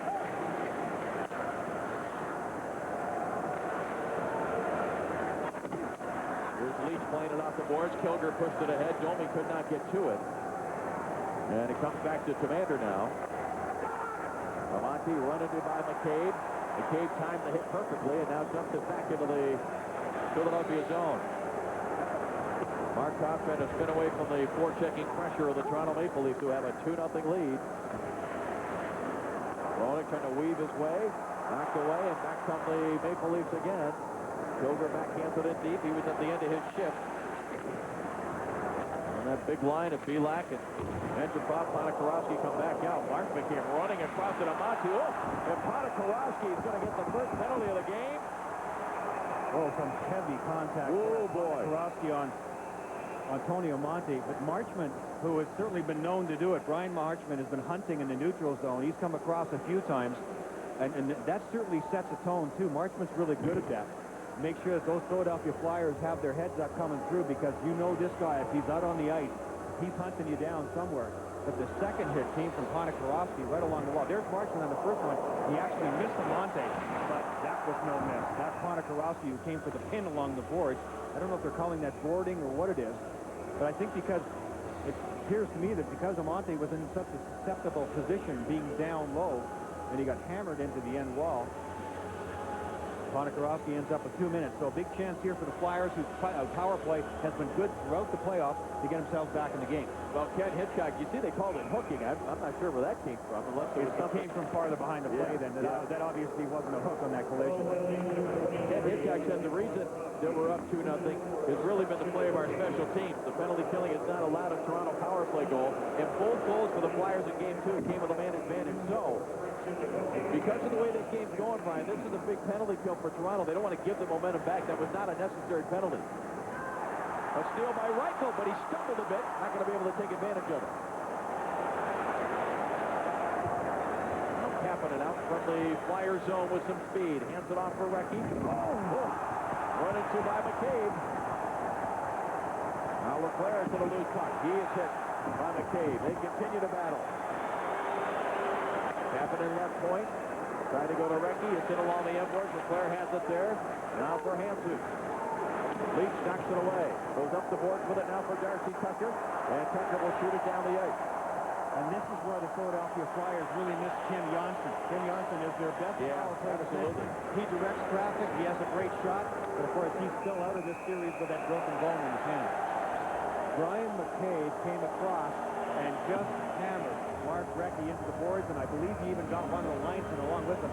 Number 8, White along here. Look at McCabe. McCabe had him lined up. It was huge contact. Recchi saw him coming at the last second and was able to escape part of it. But I think the knee of the linesman actually probably did more damage on Mark Recchi than anything. Yeah, he's getting his visor fixed right now, probably because of the knee. But you saw the Marchment hit coming backwards like that, and then Brian McCabe. So now the Toronto defense are feeling pretty good about themselves defensively. You have to be full of yourself to have confidence to come across and go for big hits like that. But if you miss, you better be careful too.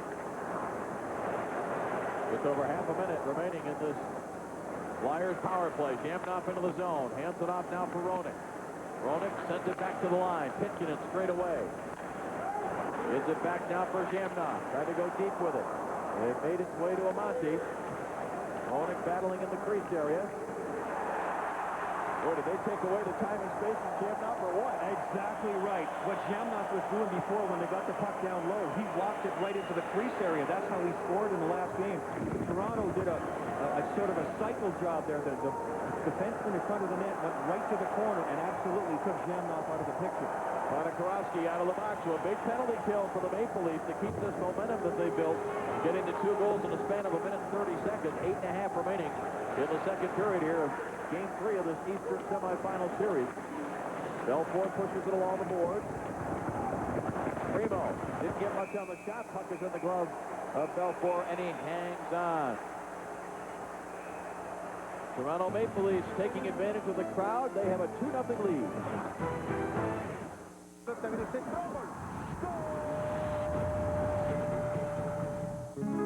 See this group of smoking hot chicks who just shot down guy number 6.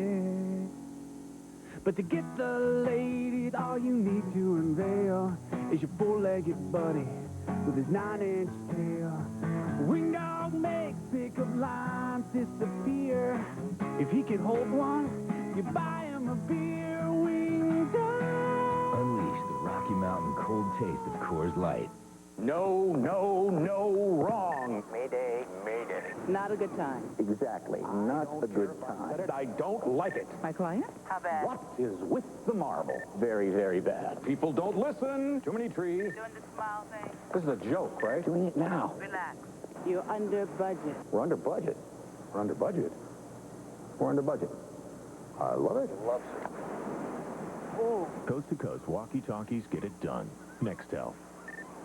Introducing Subway Fresh Salads, like our new Atkins-friendly grilled chicken and baby spinach salad with Atkins sweet as honey mustard dressing, and our Atkins-friendly classic club salad with ranch dressing. Now this is how you eat fresh. Subway, eat fresh.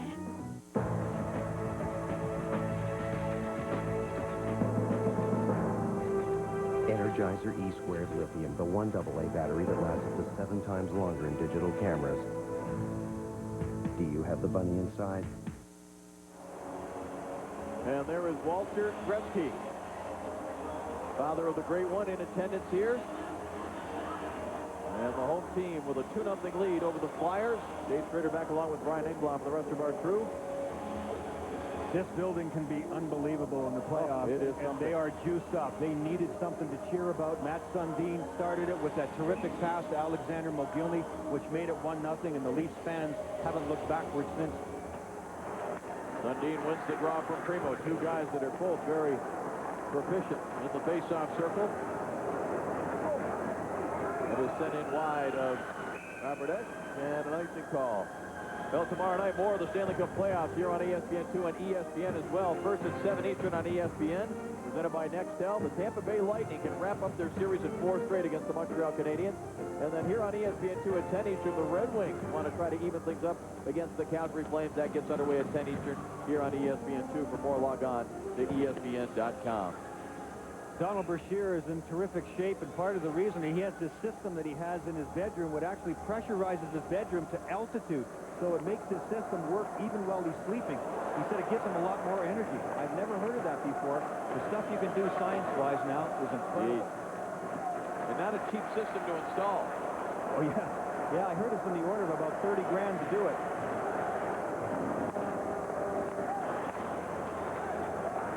Markov nearly stumbles, now pitching it with it. He sends it back out the other way.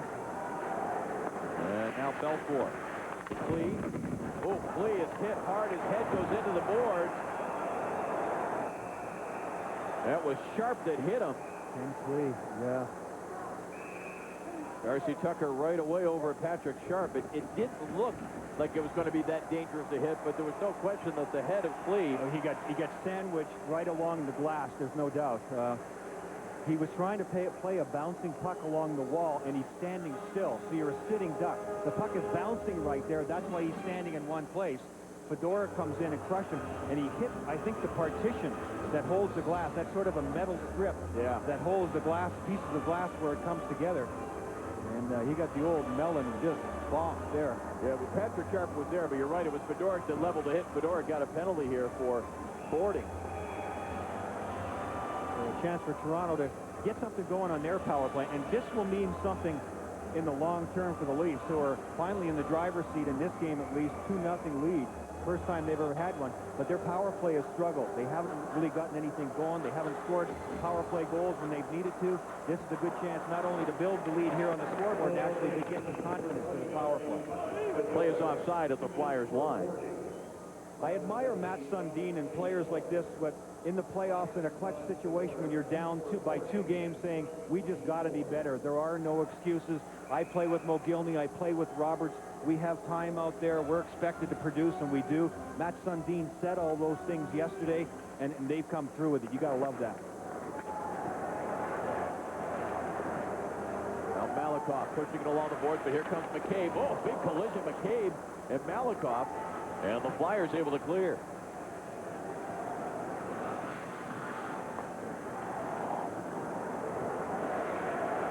Toronto Maple Leafs 0 for 6 so far in this series. McGillney blocks the clearing attempt, leaps with a shot, he fires it wide. Boy, the Flyers dodged one there. Primo didn't realize the puck was right at his feet. Now it's cleared back into the Toronto zone. Yeah, Malakoff had a chance to clear that one. It wasn't even a good entry by Toronto. Malakoff didn't clear the puck, and it ends up in a terrific scoring chance for Brian Leetch. Sundin dumped it in, had not yet gotten to the red line. He was actually trying to set up one of his line mates, and that's an icing call. Well, we knew Toronto coming into this game. It was pretty obvious. They only scored 2 goals in this series so far in 2 games. It had to get better. During the regular season, they were 4th in the National Hockey League. They have a balanced attack. They added a guy like Brian Leetch from the back end who makes a world of difference. They brought in Ron Francis, one of the greatest scorers ever in regular season or in the playoffs. and it just wasn't happening. But they've got 2 so far, so maybe that tide is starting to change. Well, of course, the longer that Toronto can extend this series, better chance they have of getting some people back. Newendike skated this morning, which Pat Quinn said was a good sign, that he was not going to play tonight, but just the fact he said that he was on the ice and not on the trainer's table. Now McCabe hands it off. Monakorowski, who has one of the 2 Toronto goals, sends it deep. Antropov battling there with Ragnarsson. Now off the board for McCabe. McCabe had it blocked there by Roenick. And the Leafs have to come back center ice and regroup. Francis into the zone. They're trying to catch the Flyers on a change here. Shot saved by Esch. Big rebound swept away by Handzus. Nice job by Commander in front of the net, standing his ground and getting that puck and clearing the rebound, even with Ron Francis converging on it.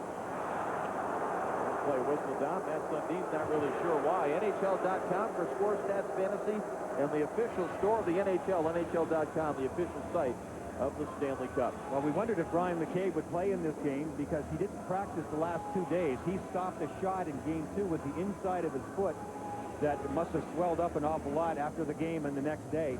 And he said all along, no, I'll play, don't worry. Watch this 24 in white, the inside of his left foot. He'll take a severe slap shot right on the inside. And, I mean, that is so painful. He stumbled around there for a few minutes. You could see how much pain he was in. He did finish that game, but did not skate for 2 days. He's been flying out there again tonight. Bedore set to come out of the box, so each team 0 for 1 on the power play in this game. Gagne hands it off Primo. Keith Primo looking to make the play. It's from the face-off circle. Gagne is there as well. Puck comes free, and it's poked ahead to Robert Reichel. He is bumped by Fedoruk. Darcy Tucker takes over. Sends it in deep now.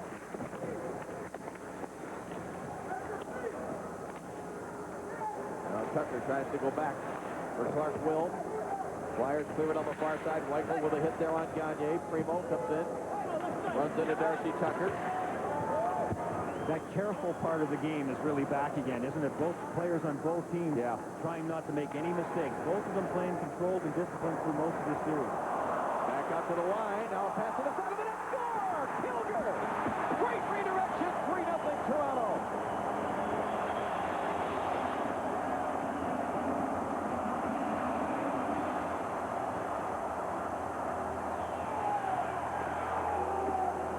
Are you sure it wasn't Pat Quinn that saw the Dalai Lama today? Something divine is happening for Toronto here because this one was basically a gift. A shot from the point that changes direction.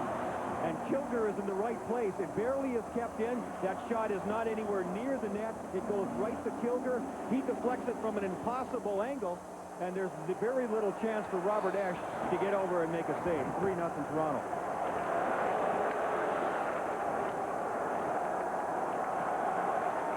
Third career playoff goal for Chad Kilger as Recchi gets a weak shot toward Belfour. Philadelphia had 8 shots, Brian, in the first period. They've had only 2.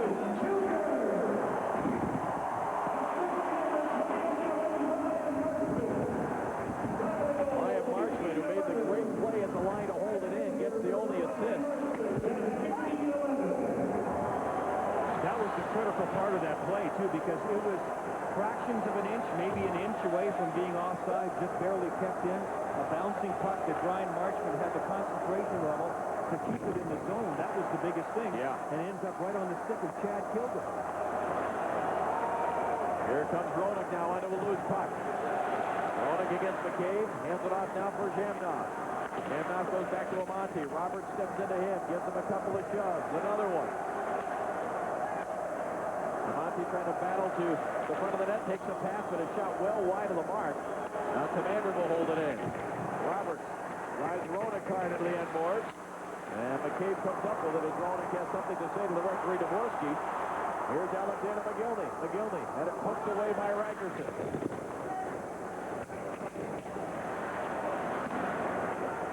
Now McGillney sweeping it toward the Flyers goal. Commander plays it off the boards and out to center ice. Roenick has it there. He is bumped by Sundin. The energy in the building is so pro-Toronto, which is obvious from the score at 3-0. But you can tell it is definitely a struggle for the Flyers right now, just to stay even.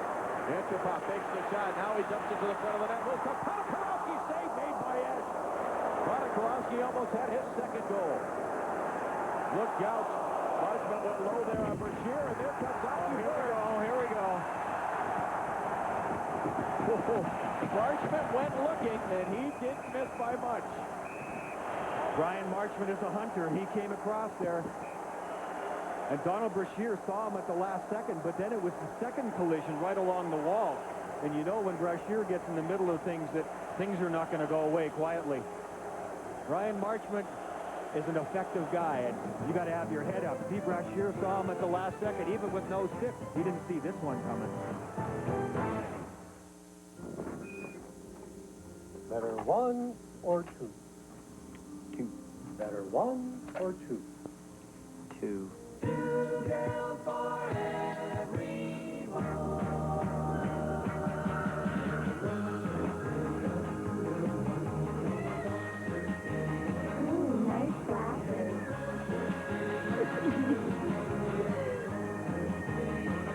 Unleash the Rocky Mountain cold taste of Coors Light.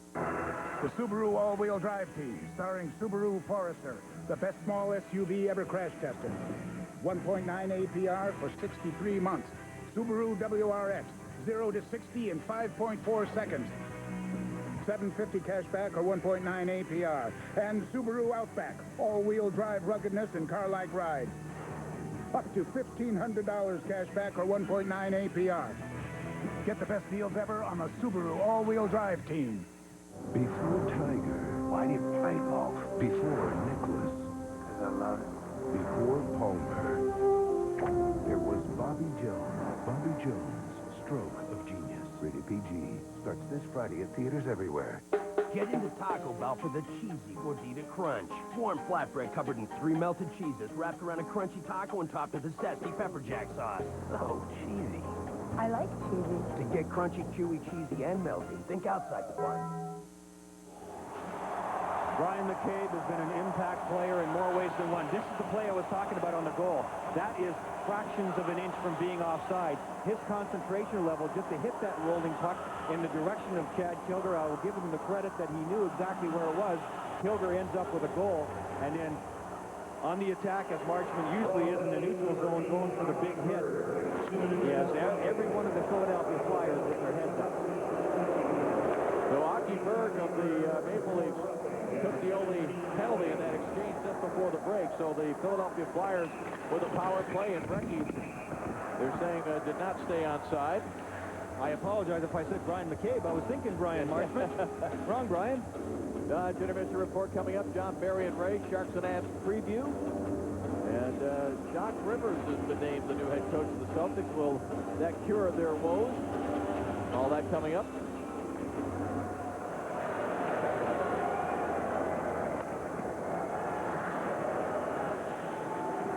That's just too many Bryans for you to keep track of, Brian. I thought it was nice of them to keep all the first names the same. Brian McCabe, Brian Leafs, Brian Marchment. And here is Reichel with a fake. Lets it go now. Etch the save. And Recchi has it now. With 2 minutes straight up here in the second period. Leafs with a 3-0 lead. Trying to climb back into this series with Game 4 here on Friday night. And McCabe able to send it all the way down the ice. And Philadelphia is a little off kilter. I mean, yeah, Toronto has really turned the tide.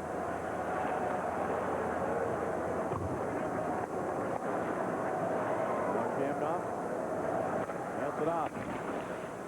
Magnuson dumps it in. Picked up now by Zhamnov. Sends it out to the line. Kitchenin. Back for Zhamnov. Now the Flyers get it spread out with a man advantage. 40 seconds left in the Toronto penalty. Amonte on the far side. Zhamnov trying to protect the puck. Amonte again. Caberlet wraps him up. Zhamnov to Roenick. Roenick sends it across on the far side. Pitching it back for Zhamnov. Will tuck Amonte. He scores! Tony Amonte on the power play. And the Philadelphia Flyers right back in this one, down by 2. Tony Amonte has probably been the most dangerous Philadelphia Flyer in this game so far, and he just does a real nice job of settling this puck down in traffic, getting those great hands to work. It was the traffic of Zhamnov going in front of the net as the puck started from the point from Pitkanen. and I think it actually hit Zhamnov in the mouth on that deflection. It allowed Tony Amonte to find the handle on it. Watch this right here. Oh, yeah, it hits him right in the side of the head. Zhamnov, number 23 white, and then it just settles right in front of Tony Amonte, but the scoring hands of Amonte come through for Philadelphia. Pitching in at Zhamnov as we have an icing call here. Alex Zhamnov has found an awful lot of ways to come up with points, and he'll get an assist on that using his noggin. That'll be 8 straight games for Zhamnov, where he gets at least 1 point in the game. Yeah, he's every playoff game now for the Philadelphia Flyers. And Tony Amonte doing a terrific job. There's another look. See how it hit him right in the face. And Tony Amonte, really cool and calm, puts it right past Belfort. Early Zhamnov has gone down to the dressing room. I suspect he would have been cut. I mean, that puck was really moving when it deflected up into the side of the head. Outlet pass now, Leach. Hands it off for Ponikarovsky. Here's Leach with it again. Leach waits, makes a move. Now Leach trying to get himself free for the shot. He does. Save made by Esch. Rebound hit behind the Flyer goal. Leach is looking to get it out in front. That'll be held in at the line by McCabe. Under 20 seconds remaining in the period. Simone Gagne gets control here for the Flyers and backhands it in deep behind Belfort. Final seconds ticking down. And that's going to do it for this second period.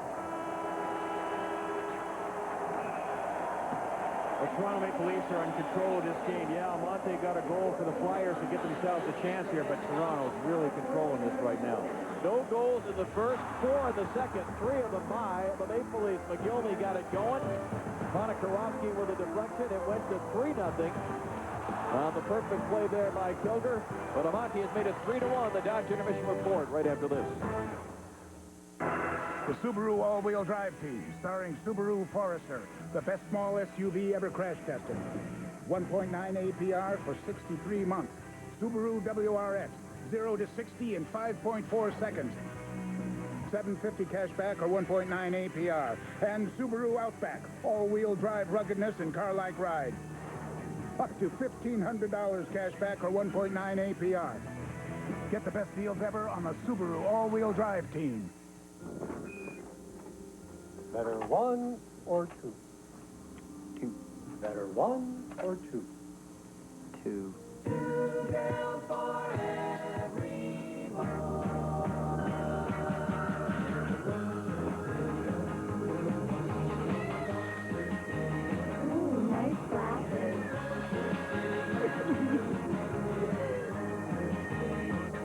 Unleash the Rocky Mountain cold taste of Coors Light.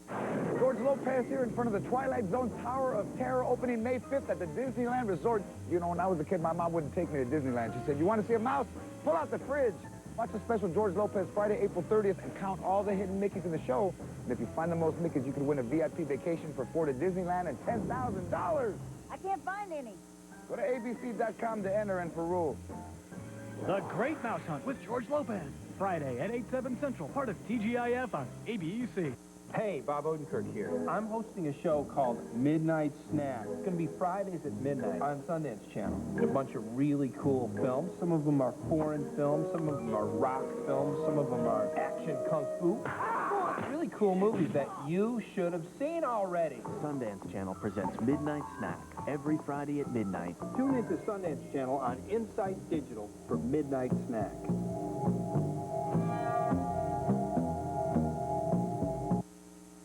The Atlanta Braves are back on TBS. Catch the best in Major League action all season long. There's a drive. Did he get enough of it? Listen to this crowd. Don't miss a game or even a pitch. Atlanta Braves baseball all season on TBS.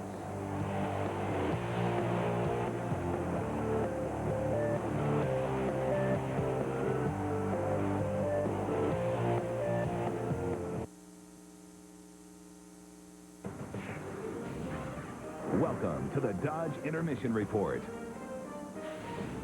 Toronto, just 16 playoff goals in 9 games before tonight. The fewest amount of goals of all of the remaining playoff teams. The They have 3 so far, and Barry, when you get goals from Punakarovsky and Kilger, and you're struggling to score goals, that's a big lift. Yeah, but you know what I love about Toronto? In sports, we have a problem here. We talk about X's and O's too much. We talk about systems too much. The Toronto Maple Leafs are nothing about those things. They're about passion and character. Game 5 against Ottawa. Ottawa had all the momentum.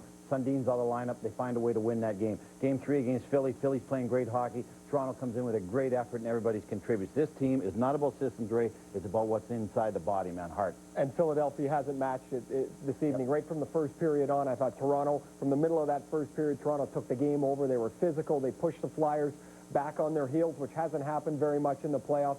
Also thought it was very interesting on Alexander McGillney's breakaway goal. So he beat Sammy Kapanen, who was playing defense. He's a forward playing for Kim Janssen, but that's the first mistake Kapanen's made on defense. It'll be interesting to see if Kim Janssen comes back in Game 4. 10 o'clock Eastern tonight on ESPN exclusive coverage. The only place you can watch Game 4 between the Sharks and the Avalanche. The Sharks win, they move on, and the Avs go home. For a preview of the men who will call the game, Gary Thorne and Bill Clement.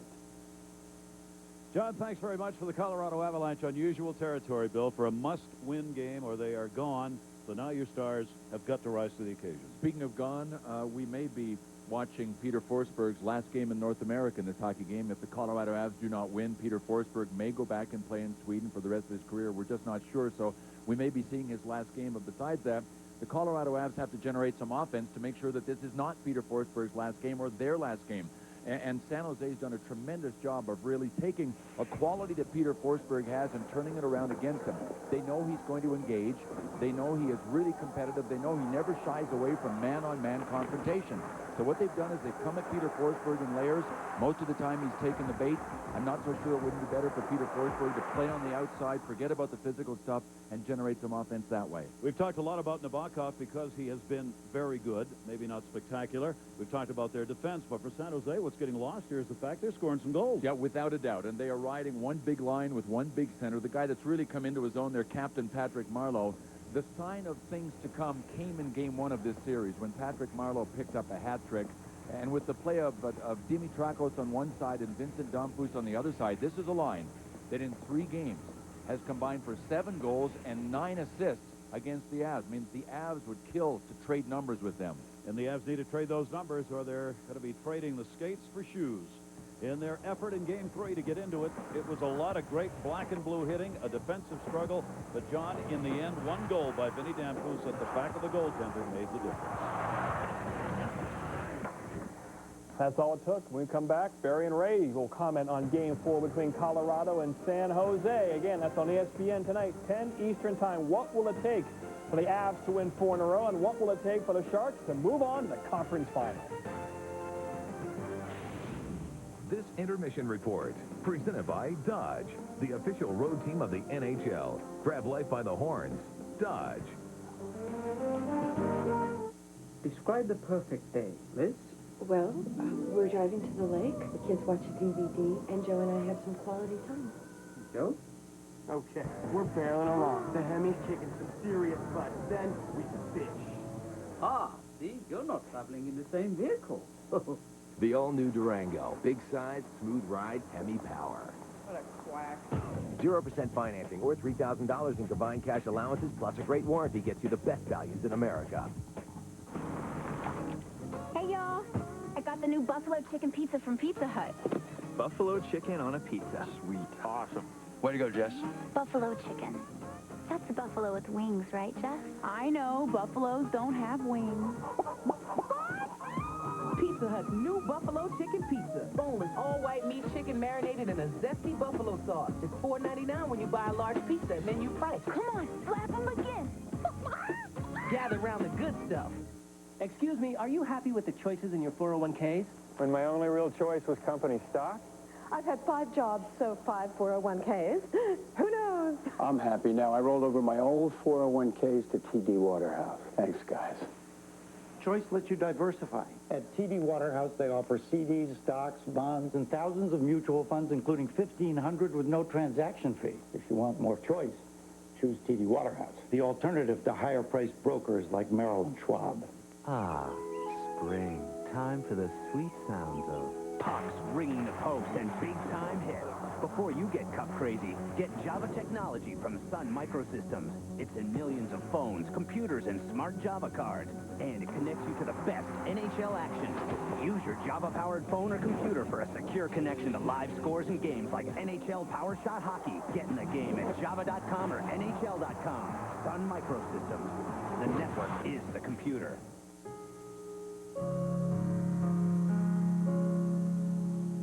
Take me fishing and show me how to drive the boat. Take me fishing, so we'll always have something in common. Take me fishing, because my wedding will be sooner than you think. To learn more about boating and fishing, visit waterworkswonders.org.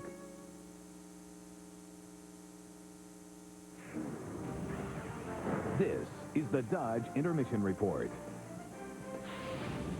Game 4 tonight, Sharks and Avalanche. Sharks providing the offense, and their power play is strong. But, Ray, last year and the end of this regular season, Colorado's PK hasn't really been among the elite of the league. Why? Well, they start chasing the puck around. They're going to miss Rob Blake again if he's not in the lineup. And when you're playing a team that is hot on their power play, you have to be compact. You cannot make any mistakes, Barry. And for a guy that never killed penalties, I love seeing the penalty killers run all over the place on the power play. Well, you know what I think this game is going to come down to? I think this game is going to come down to which team wants it the most. The Sharks have wanted it the most the first 3 games. X and O's don't matter. I talked about the heart and soul of the Toronto Maple Leafs. We're going to find out what the Colorado Avalanche have inside their chest tonight, because they haven't been good the first 3 games. They haven't played as a team. There's been a lot of letdowns and guys that aren't playing very well. So that team is going to show a lot of things tonight to a lot of people. Rob Blake is doubtful. When he plays, the Avs win 64% of their games. When he doesn't, they win just 54% of their games. Alex McGillney, finally another goal. His team is up by 2.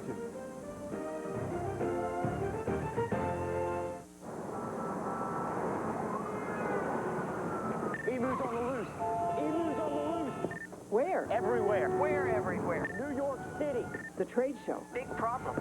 Yeah, any ideas? Mama. Mama? Here, Mama.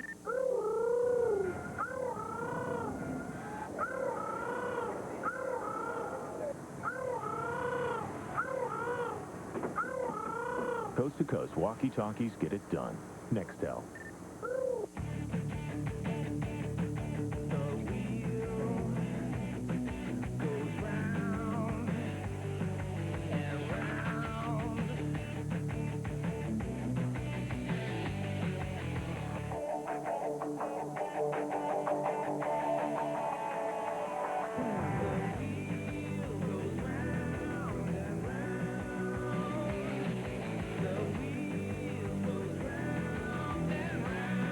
Welcome to the wireless age. Got your HP Pavilion ZT3280 notebook PC featuring Intel Centrino mobile technology, your HP camera and wireless printer. Setting it up was easy, right, Techno Boy? Because you went to CompUSA for that state-of-the-art HP engineering. Then CompUSA came over, set it up, and trained you for free. Who else gives you so much attention? CompUSA, unmatched. Okay, sir, here's your Avis Care package with local information, traffic rules, and a map. What would it be like if Avis didn't try harder? Did Brad ask about me? Well, Do you have a map? I gave you a map. Uh-huh. No, you didn't. I never... I never got it. Yes. No. Yes. No. Yes. No. Yes. Can I have another map? No. Okay. If we didn't try harder, we wouldn't be Avis. Thanks. Now earn double miles or get double dollar savings with Twice the Love at Avis. Learn more at avis.com. Dear Bobby, how much ice time did you log last game? Sincerely, Mark.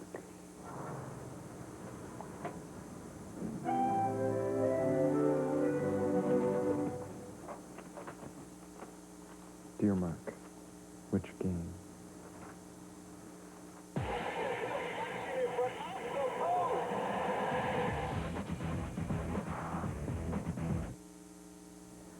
The Boston Celtics' muddy waters will attempt to be dredged by Doc Rivers. Rivers will be named the head coach of the Boston Celtics as early as Thursday. The Celtics have had 3 coaches in 3 months. All right, here we go. Toronto's been a much better offensive team at home this playoff season. So far, so good here. 3 goals after 4. This Intermission Report, presented by Dodge, the official road team of the NHL. Grab life by the horns. Dodge. Enjoy your new Durango. Look, it's got a DVD. And see how smooth the ride is for you and Fluffy? Liz, what are you doing to him? I'm just showing little Joey the new Durango. Son, there's only one thing you need to know. Hemi. Can you say Hemi? Hemi. That's my boy. The all-new Dodge Durango. Big size, smooth ride, Hemi power. 0% financing or $3,000 in combined cash allowances, plus a great warranty gets you the best values in America. Mr. Wendy here, unofficial spokesman, making sure people don't eat bad food late at night. There's no point. Just go to Wendy's. Get a really good classic hamburger made fresh. Excuse me, sir. Oh. Wendy's pickup window is open till midnight or later. For 2,800 years, the story has only been imagined. This May, the legend will live. Troy, rated R, May 14th. Getting my paws on those delicious s'mores used to be a whole to-do. Now Hershey's has taken their pure milk chocolate and wrapped it around graham cracker bits and chewy marshmallow. Here you go. So it's easy to get all the s'mores I want. Hershey's S'mores, a simpler way to enjoy a classic.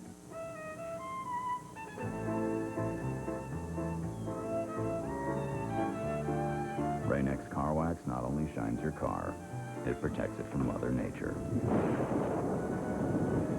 In fact, there's nothing Mother Nature can do to harm it. Well, almost nothing. Rain-X's transparent polymer repels rain, dirt, and absorbs UV rays. Rain-X Car Wax, protection you can see. When Yamaha set out to build the world's ultimate off-road vehicle, it had to have the greatest ground clearance. Jack. Independent front and rear suspension. Jack. Toughness. He's tough. And of course, seating for two. The all-new Rhino 660 four-wheel drive from Yamaha. It's a whole new breed of off-road vehicle. Oh, man, there's a line.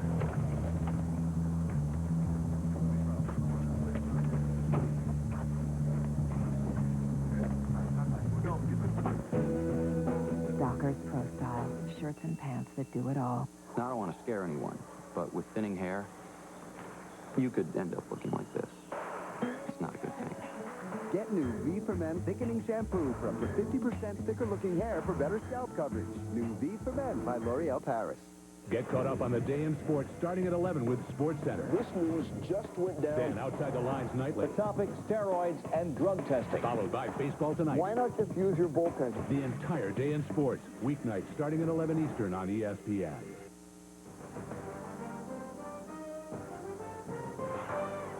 The Stanley Cup playoffs on ESPN2. Brought to you by Dodge, the official road team of the NHL. Grab life by the horns. Dodge. And Bud Light, the proud sponsor of the NHL. Fresh, smooth, real. Bud Light. It's all here.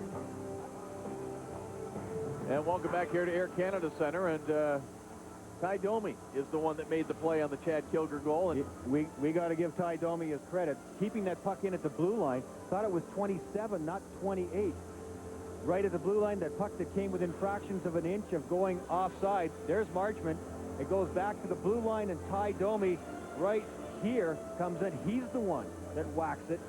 Ty Domi whacks it down to Chad Kilger, and Kilger redirects it in. That made it 3-0 at the time. So Ty Domi, who has played strong throughout the playoffs and scored a goal in Game 2, gets a big assist here in Game 3. Marchment still gets an assist because he had touched the puck as well. So it's Kilger from Domi and Marchment. Well, let's see how that power play goal for the Philadelphia Flyers at the end of the second period affects the start of this third period here. Well, now they're announcing something different than they had on the score sheet. I guess they're taking an assist away from Marchment. It'll be Domi and Francis assisting on the goal. But at any rate, it is 3-1 in favor of the Toronto Maple Leafs as this pass deflected by a Flyer all the way down the ice, so it's not going to be icing. Kapanen will have to go back to get it. And the wholesale line changes coming for both teams, so the game is still on between Ken Hitchcock and Pat Quinn. Now here's Roenick.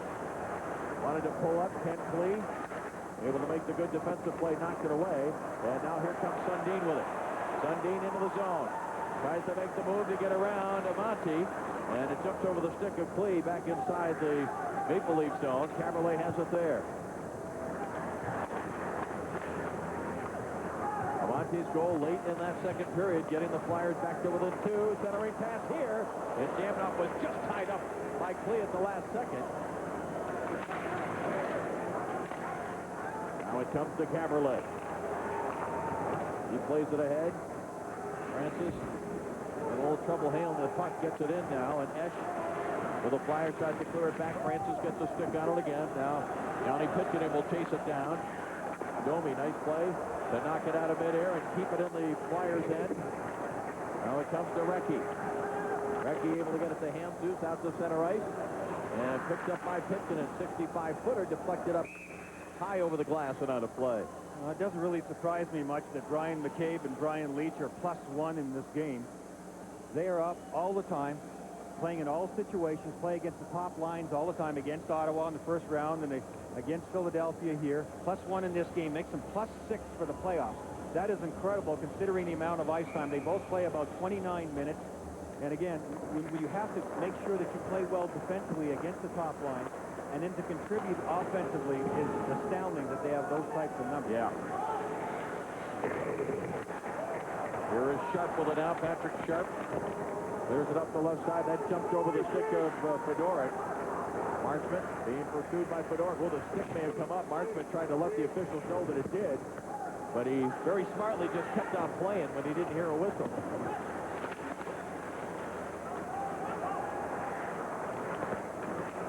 Chased down by Radovojevic. Marchment and Fedoruk tie each other up. Radovojevic hands it off. Sharp with a drive, and he just missed the net. Pitkin in, holds it in left point. Sends it along the boards. Fedoruk trying to protect it. Now Fedoruk dives to poke it out to Pitkin, and a shot right through. Belfort the save, steers it to the corner. Now Aki Berg for the Maple Leafs puts it up on the glass. Chipped ahead now for Clark Wilm. Commander has the angle on him. And Wilm just dumps it in as both teams looking to make changes here. 3 minutes gone by in the third period. Toronto's doing everything by the book already. They've got a 2-goal lead here. They're keeping everything to the outside. They're not going to take any chances offensively. They're going to force Philadelphia to have to step on the gas pedal and perhaps leave something open that might give them the chance to add to their offensive lead. Well, Brian McCabe, as you mentioned, playing with Brian Leach, and we talked to him earlier in the series about playing with the great number 2. Oh, it's been great for me. You know, I've never really had the opportunity to play with a future Hall of Famer and, you know, Norris Trophy winner. So I've been learning a lot from him. He's such a calming influence on me out there. Sees the ice so well, and, you know, to watch him skate that puck is unbelievable. So it's been a treat for me, absolutely. The thing that's underrated about Brian Leach's game is how good he is behind his own blue line. He is not just an offensive player. He reads the rush as well as any defenseman in the game. Podkorowski shot off the glove of Esch. Here's Antropov back to the line. McCabe sends it back in deep. Berchier able to get it for the Flyers now for Leclerc. He goes rink wide with it. And the Leafs dump it right back in. Esch moves it quickly now. Leclerc has it. Leclerc dumps it in deep behind Belfort. Bouncing puck. It'll be recovered by the Toronto Maple Leafs. Down 2 games to none in this series. Here in Game 3. Now McGillney, who started the scoring. Nifty move. Carries it into the Flyers zone. Sundin follows up. Matt Sundin carries it in deep. Wanted to roll the puck in front, but it was knocked away. And Zhamnov carries it back the other way. Zhamnov hands it off here. Roenick with a drive. Pat saves. Big rebound. But it's all blue jerseys there. We're at the Air Canada Center here in Toronto. Dave Trader, Brian Engblom, and the rest of our ESPN2 crew. John Richard Grouse and Ray Ferraro, Barry Melrose back in our studios. Glad you're with us. We're in the second round conference semifinals. Colorado and San Jose later tonight on ESPN. Doubleheader tomorrow. ESPN and ESPN2 with Tampa Bay, Montreal, and Detroit, Calgary. Marchment moves it over on the far side. Berg snaps it ahead now for Ron Francis. Francis sends it across the Flyer zone. As comes out, just moves it away from Domi. Now Simone Gagne. Hands it off for Commander, now to Handzus. Michael Handzus' long pass. That was knocked away. Wilm turns it back now for Domi. And the Flyers regain control. Here is Recchi. Look out! He was lined up there and just drilled by McCabe. That's the second one of those Rob Blake-looking hip checks that he has delivered. It's 2 for him and 2 for Brian Marchment. So a lot of contact there against the Philadelphia Flyers.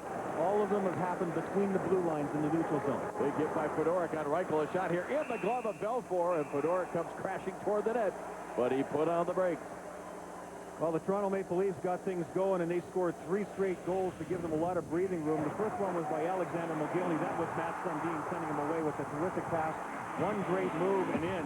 Then Brian McCabe feeding it through to Connor Karofsky with the redirection made it 2-0. And in Ty Domi keeping the puck in barely, shooting it in the direction of Chad Kilger off to the side. He redirected it past Robert Esch, and that was 3-0. Well, the Flyers have been behind for about the same amount of time that they trailed for the entire playoffs coming in. That entire series against the New Jersey Devils, they only trailed for about 22 minutes, and that all came in Game 3. That was a series, of course, that the Flyers won in 5. Here is Primo. Hands it off. Brashear, a shot save. And, or rather, Belak, yes, that was Belak that was hitting right in the face of Donald Brashear. There have been some big hits there, and there are a lot of big bodies in this game, like Wade Belak, but watch this hit along the wall here. Mark Recchi got just tagged. He was actually the one that got tagged in the previous period, too. Yes, on the near side boards, when Brian Marchment came across and got an arm on him, that was full, solid contact by Brian McCabe. So it's been difficult for Mark Recchi and the Flyers picking their way through the neutral zone, sometimes preoccupied with one leaf, and that second leaf coming across and pounding. Malakoff hands it in deep. Roenick wanted to put it out in front. All off of a clean face-off win by Zhamnov. It comes back to Roenick. Boy, he had the gun cocked and ready to let her go as Amonte tried to set him up. Philadelphia is trying to find plan B and a way to get the puck to the net. In Game 2, we talked a lot about how they just shot the puck from bad angles and had people go into the blue paint. That has not happened to the credit of Toronto, taking those plays away from them. Oh, no penalty on that hit. Somebody got wrecked. I can't even see who it is. Markov. Markov looks over at Marawelli and just put his arm up like, you got to be kidding. I think that was Alexander Mogilny again, who's thrown a couple of big hits along the wall. Danny Markov. Oh, look out. Now Roenick gets into it. Roenick hit somebody with a stick. Another Maple Leaf came over and took a shot at Roenick, and he had had enough. And now Danny Markov has a chance to get right back in there. He is one unhappy camper. Number 55 in white gets in there against Chad Kilger. But you knew this was coming. I mean, the temperature of this game has been going up. Philadelphia doesn't have things going their way. And they want to find a way to get back in. Jeremy Roenick is never shy to get involved in things. I kind of love this stuff when it happens. You don't like to see anybody get piled from behind. But that was Markov going down, and then JR says, come on, let's get it on here.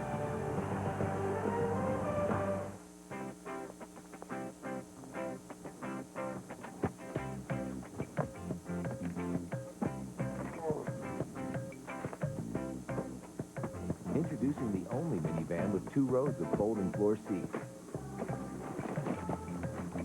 The all-new 2005 Grand Caravan with exclusive stow-and-go seating and storage. Honey, you coming? The lowest priced minivan in America, starting under $19,000. Very nice. Like all light beers, it's low in carbs. Unlike any other light beer, it's got the great taste of Bud Light. What we have here is a failure to compromise. Fresh, smooth, real. It's all here.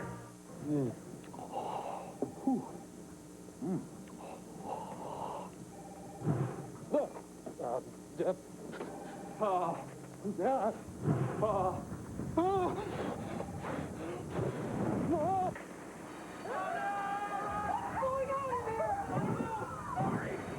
new flamethrower burger at Dairy Queen with crispy jalapeno bacon and Tabasco-flavored mayo. Do one carefully and dig through something different.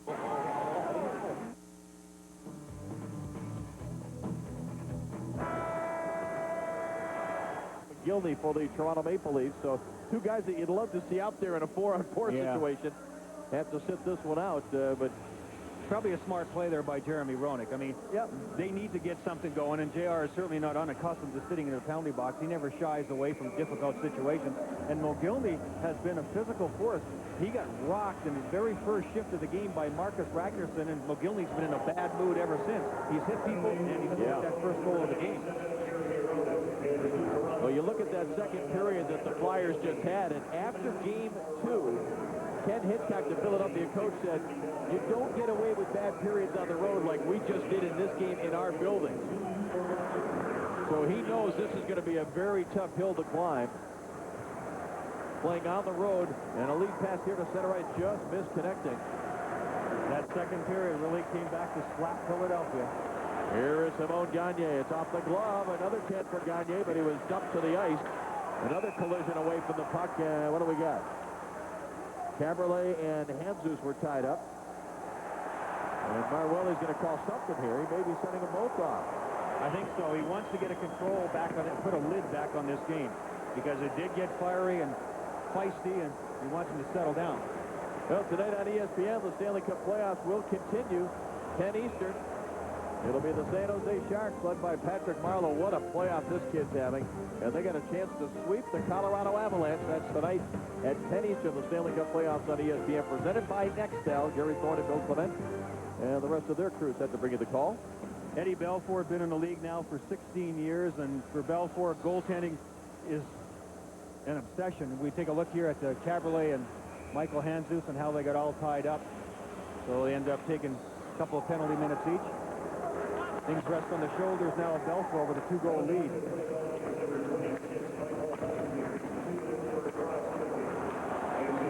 Here is Primo with it now. He wanted to go to the front of the net with it. Now sends it across the Toronto zone.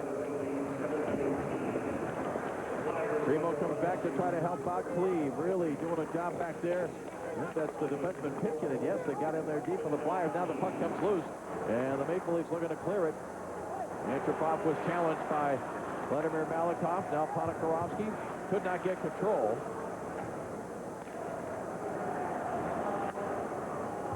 I tell you, if the Flyers could ever get something here in this 4-on-4 situation, there's still a lot of time in this game. Oh, absolutely. And they don't look rattled. They don't look like they're trying to just press all the time. Here's a steal by Francis. Francis with a shot, and Esch just got a piece of it with the left pad. Another turnover by the Flyers. Shot to the front of the net. Took save. Can't go, and it went right through Esch and out the far side as Chad Kilger almost had his second of the game. Robert Esch is sharp. He's given Philadelphia a chance to get back because Philly's definitely sloppy on this 4-on-4. Here comes Amonte now with some speed. He has the Flyer goal. Sets it up for Kapanen. Makes a Savardian spinorama move. And Kapanen comes back to knock the puck loose as the penalties to Roenick and Mogilny are over. Here is Zhamnov sending it deep.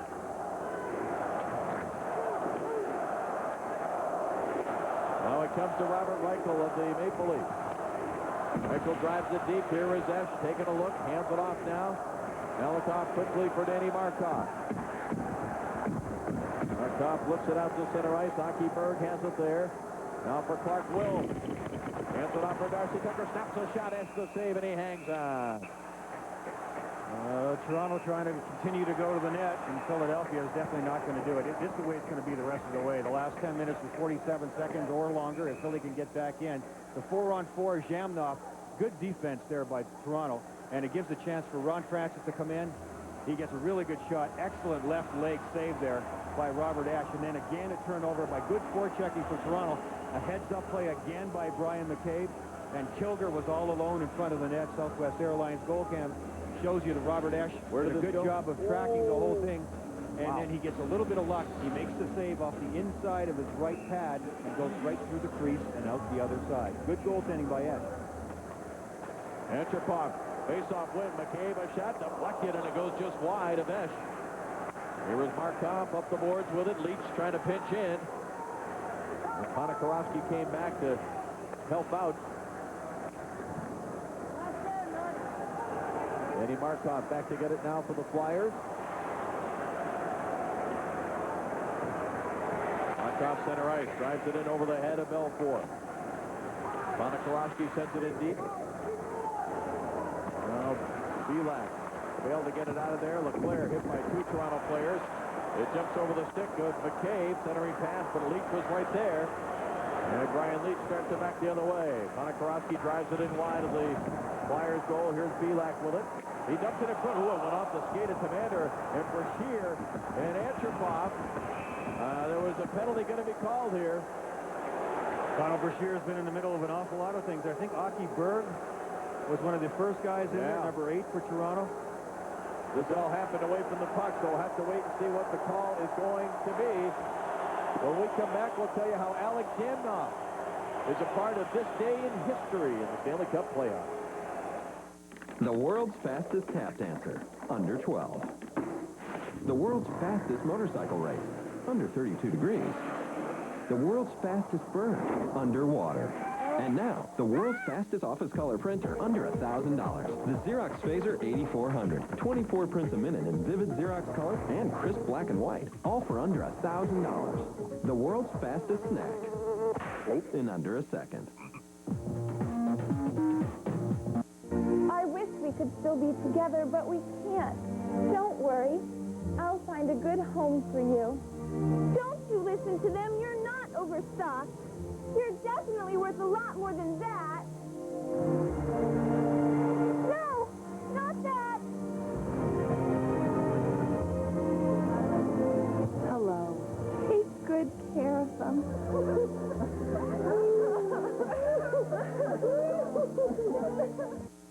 Lafayette's largest automotive 10 sale is going on right now at Bill Andrews Auto Mall. For 12 days only, over 400 new Mazdas and GMC trucks and over 500 free-driven cars, trucks, vans, and SUVs will be on display and tagged with our biggest discounts of the year. Just $19 down drive. No payments until August. 0% financing. Payments from $99 a month. Used car appraisers and wholesalers bidding top dollar for your trade and 100% credit approval. It's Lafayette's largest 10 sale, and it's only at Bill Andrews Auto Mall in Lafayette.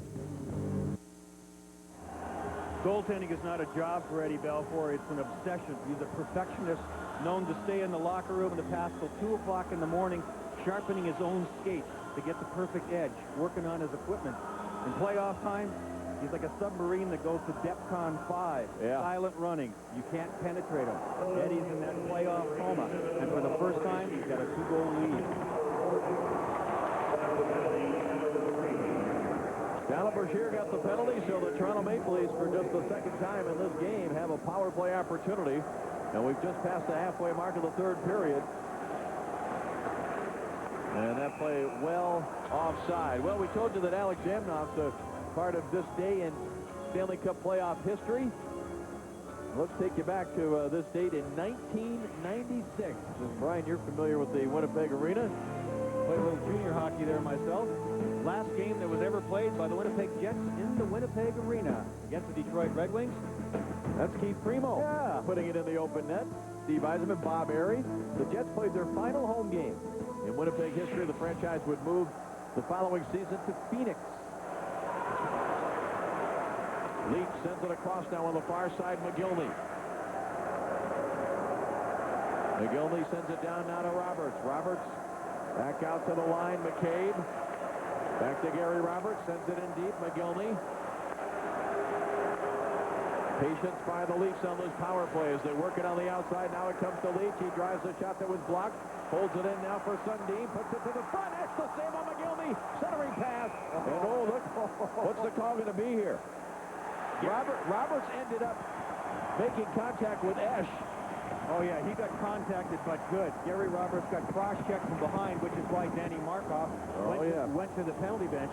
And then Robert Esch got his 2 cents worth in as he punched Roberts in the head. Number 7, Blue, is the one that everything will happen to eventually here. As there's the push, and so he goes head first into Esch. Esch says, "This is my territory, stay out." Gary Roberts says, "Hey, I'm just trying to make a living here, guys." 53 seconds, excuse me, Brian, of a 5-on-3. Gary will take that. They're ahead by 2 goals. He'll stand in there and take that punishment as long as there's a reason for it. Toronto can put this game on ice, taking advantage of this 5-on-3. Leach sets it up for McCabe. Now deep, a shot right off the goalpost. McGillney trying to sweep one in quickly. Now it comes to Leach.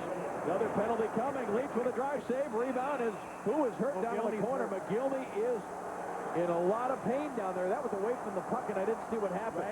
Ragnarsson took a swipe at him as he went over into the corner. Really took a swipe at him. These two have been going at each other since the first shift when Ragnarsson KO'd McGillney with an excellent body check. And that was an excellent two-handed karate chop to the back of the knee. Ooh, yeah, that's not playing by the book. Pat Quinn is not a happy camper.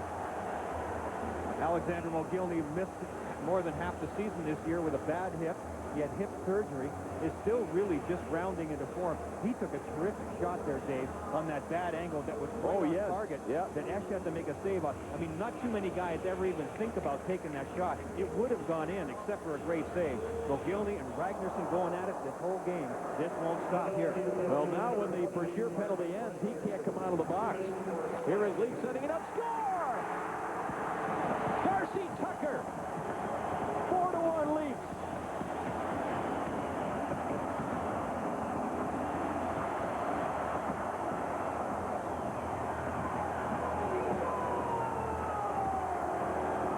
Oh, the tide has turned big time. Everything Toronto touches turns to gold. Brian Leach sets it up again.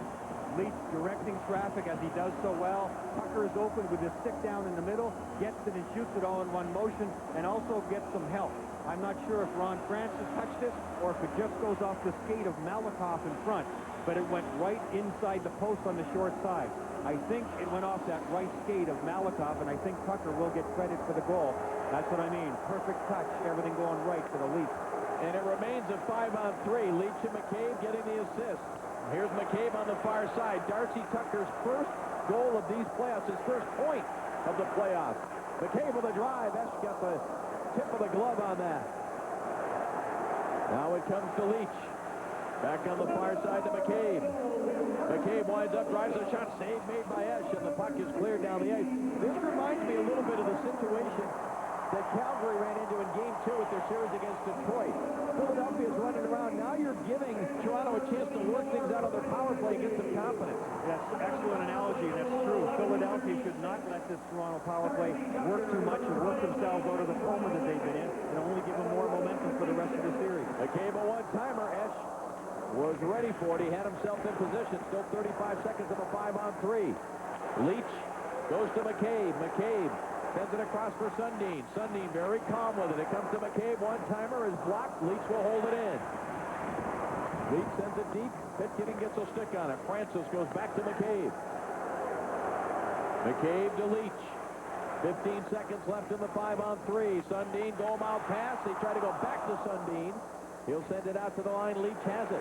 Now to Sundin again. A shot hit off the side of the net. Ron Francis with it.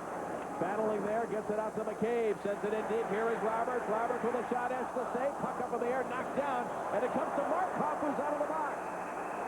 But it's a hand pass because it was knocked away by one of Markov's teammates with a glove. Toronto really starting to feel the flow now. They're getting real creative. When you have an extended 5-on-3 period like that, you really can get something going. We're going to go back and take a look at Darcy Tucker's goal. It goes off of Malakoff's foot. Number 2 on the left side of your screen in white. Tucker's in the middle. He gets the puck right here. Take a look at the right foot of Malakoff. Yes. Ronnie Francis' stick was very close there, but looked to us like it went off the foot of Malakoff. Remo sends it along the boards. Now Malakoff could not clear. Klee hands it off. It's a 5-on-4 power play. Klee straight away. Save. Esch rebound sent to the corner. Markov chops at it and gets it out to center ice. Devon Gagne with it there. He sends it deep. Primo. Here comes Belfour out of the net. A little bit of contact there. Primo and Belfour. Eddie said, I haven't done anything for a couple of minutes here. I might as well come out and play a puck in the corner. Monakarowski gets by Markov. Now sends it back out to Klee, back to the corner. Primo was there. And Leclerc will dump it out to center ice.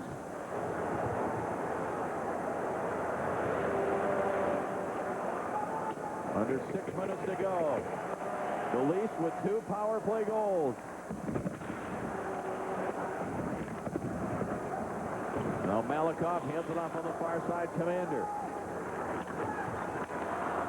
Marchment banks it off the inboard. Zaki Bird. Now to Clark Wilm. To Darcy Tucker. Now for Reichel into the zone. Reichel puts on the brakes. Wade stumps it for Esch. And he hangs onto it. The Toronto Maple Leafs taking advantage of their home ice. They lead it by 3. The Stanley Cup Playoffs, Saturday at 3 Eastern on ABC. Smooth. But not rich.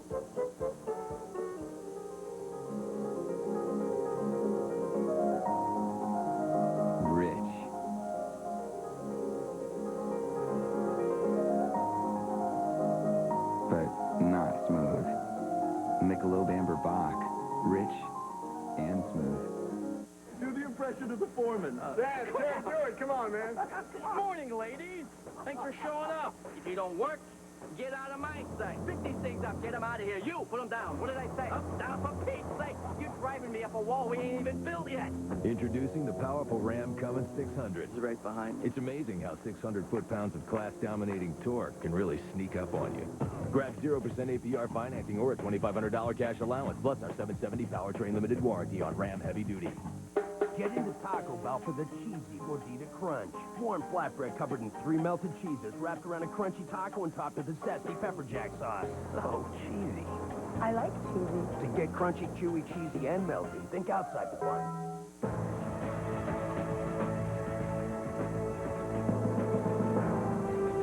Energizer E-Squared Lithium, the 1AA battery that lasts up to 7 times longer in digital cameras. Do you have the bunny inside? Stanley Cup playoffs here on ESPN2. And Ty Domi having a little conversation with Marcus Ragnarsson. More than a little. He just poked him with the stick there about 10 seconds before coming back from the commercial. He was talking to Ragnarsson the whole time and just sort of gently poked him in the arm with the stick. Here is a quick shot by Kilger. Now Domi runs right into Ragnarsson.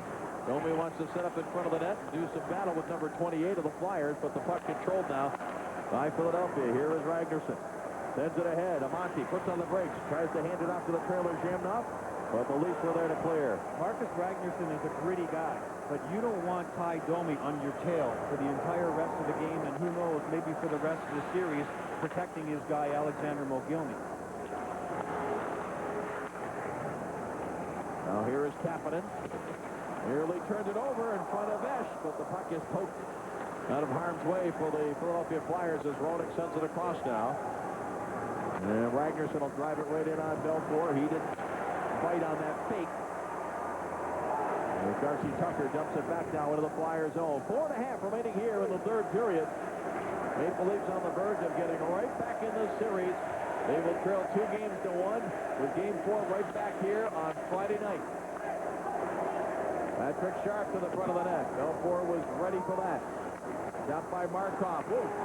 Woodork right in the crease of Belfour. He's going to try to stay right there, battling against Marchment. Centering attempt there for Radomojevic did not get through. Toronto has been really tough in their crease area. They have played a really terrific game, taking away the things that worked for Philadelphia in Game 2, like throwing pucks into the net from bad angles. That's not happening.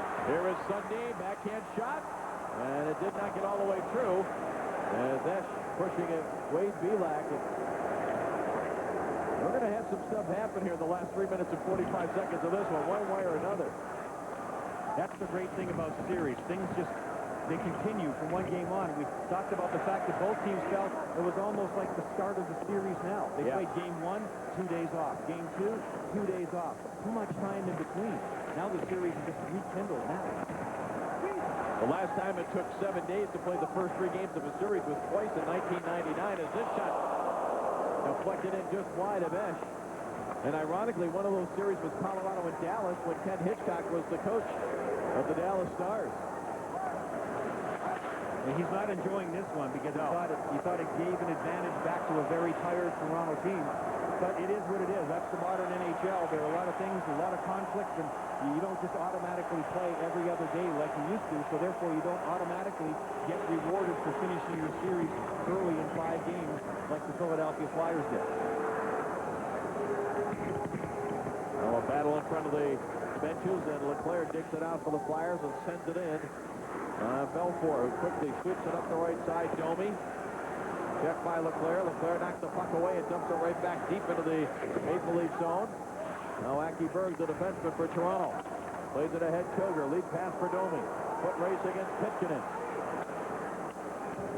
And Yanni Pitkanen hands it off for Recchi. That was a slick move. Yanni Pitkanen, a rookie in the NHL. That was a slick move to get back there. And that shot sails just wide. Now Kapanen with a shot. Here is Recchi. Did not get through. You said that a lot tonight. Did not get through. Did not get through. Toronto doing a great job in front of Belfour. Clark Wilm with a shot that's deflected up on the netting and out of play. NHL.com for score, stats, fantasy, and the official score of the NHL. NHL.com, the official site of the Stanley Cup. Robert Esch has had his fill of blue jerseys in his face tonight. It's come in all different sizes. The worst and most painful size is number 3 in blue. Wade Belak, who comes in at 6'5" and about 230 pounds. Robert Esch defending his turf. Belak set the tone. I think he was placed in the lineup for the first time in the entire playoffs in Toronto. Set the tone early and really has helped do a really good job of getting in the face of Robert Esch and turning things around for Toronto. All 3 games in this series last year that were played in this building went into multiple overtimes. That's not going to happen here. And the Toronto Maple Leafs are going to be right back in it. Brian, as you and I were saying during the last break, it almost feels like Toronto's made up more than one game. Of course, that's all they've made up. But in their minds, they're going to feel a whole lot better about themselves for a lot of reasons, besides just the fact that they get a win here. Absolutely. I think they have made up more than one game here, the way they've gone, especially getting their power play field back, the way they've gained momentum, the way they've scored 4 goals, the way they've taken first in Philadelphia's end. They've taken back psychologically both games against Philadelphia, but still they're down 1 game to Ken Hitchcock's guys on the scoreboard.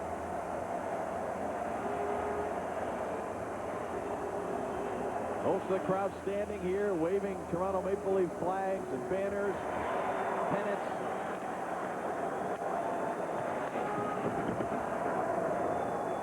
Marchment sends it back toward the Philadelphia zone. Pitkanen plays it ahead. Now it is cleared by Berg back to the Flyers line. One thing that Ken Hitchcock said yesterday, that, you know what, we still haven't played our best hockey. We still have 2 or 3 levels yet that we can show, even though they're up 2 games to nothing in the series. Well, Toronto obviously had at least another level to go here, too. Toronto showed it more than Philadelphia had, and they deserved this 1-0 lead so far. Better pass for Gagne, and Belfour was right there. I'm not even sure if he had to make a save. Eddie's been fully protected with the 3-1 lead coming into this 3rd period. Absolutely fully protected. Philly has not been able to penetrate Toronto in this 3rd period. Pitkanen back to get it.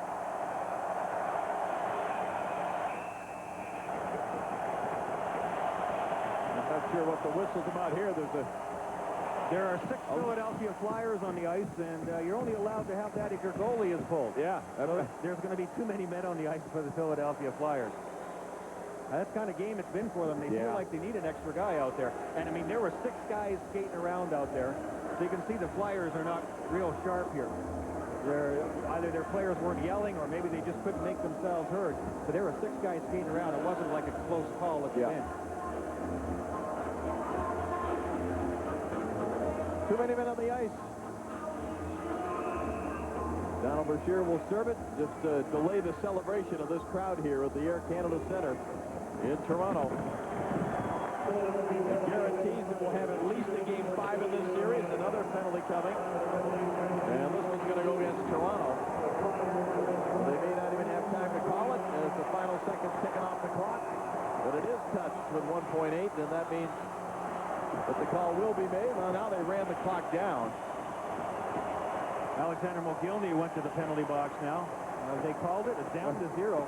It looks like the game is over. The clock's run down. Yeah. There apparently is home ice advantage back in the National Hockey League in the playoffs. Toronto Maple Leafs have certainly established it. Philadelphia, the ball is back in your court. Maple Leafs win it 4-1. The Flyers now lead the series 2-1. Don't forget a doubleheader tomorrow, ESPN and ESPN2. First on ESPN at 7 Eastern. This game is exclusive, so those of you in Tampa Bay that want to see it will have to tune in to ESPN for Tampa Bay and Montreal, Game 4 of that series, and then ESPN2 will have the Red Wings and the Flames at 10 Eastern. This has been a presentation of ESPN, the worldwide leader in sports. For more, log on to ESPN.com. For Brian Engblom and the rest of our crew here in Toronto, I'm Dave Schrader. Thanks for joining us. Big night for the Maple Leafs. They're back in the series, and it sets up a great one for Game 4 here on Friday night. Now let's send it back to the guys in the studio. NHL Tonight.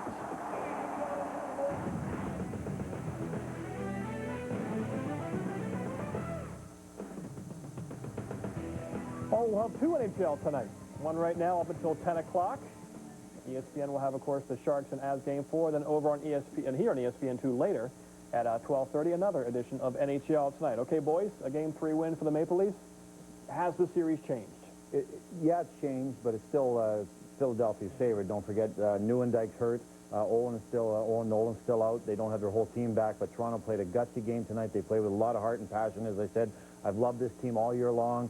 They beat a team like Ottawa that had more talent than them, and they just grind them down without Sundin in the lineup. And again, that's why this team wins, where they just outwork you and they outpassion you. Well, you have to like the way the Leafs played. I mean, they did just about everything well. They were disciplined. They didn't take penalties. They protected Eddie Belfour in front of the goal. No second chances for the Flyers, and they forechecked very well. Every goal seemed to come off a turnover, somebody deflecting the puck in front of the Philadelphia net. And for the first time in this series, the front of the net at both ends of the ice was owned by the Maple Leafs. That's where the game is won, and that's why the Leafs won tonight. All right, let's talk about Game 3 and take a look at all the goals. You guys can chime in and comment on them. Again, it was a near must-win for Toronto, down 2-0, and boy, this guy finally gets on the board, Ray. Yeah, he gets Robert Esch deep in the net. Esch plays this poorly, but McGillney gets out in front. He's not going to miss too many. And then very unlikely guys dial in. Ponikarovsky there. Well, we've talked about that, not having a stick tied up. Ty Domi has been great in this series. He's great against Ottawa. Kilger's second goal of the playoffs. When those two guys are combining for goals, good things are going to happen for the Leafs. Power play Flyers has been good all year. And again, Amonte, Zhamnov, and Rodick, no surprise there. They produced the goal. And then, Ray, it's Tucker.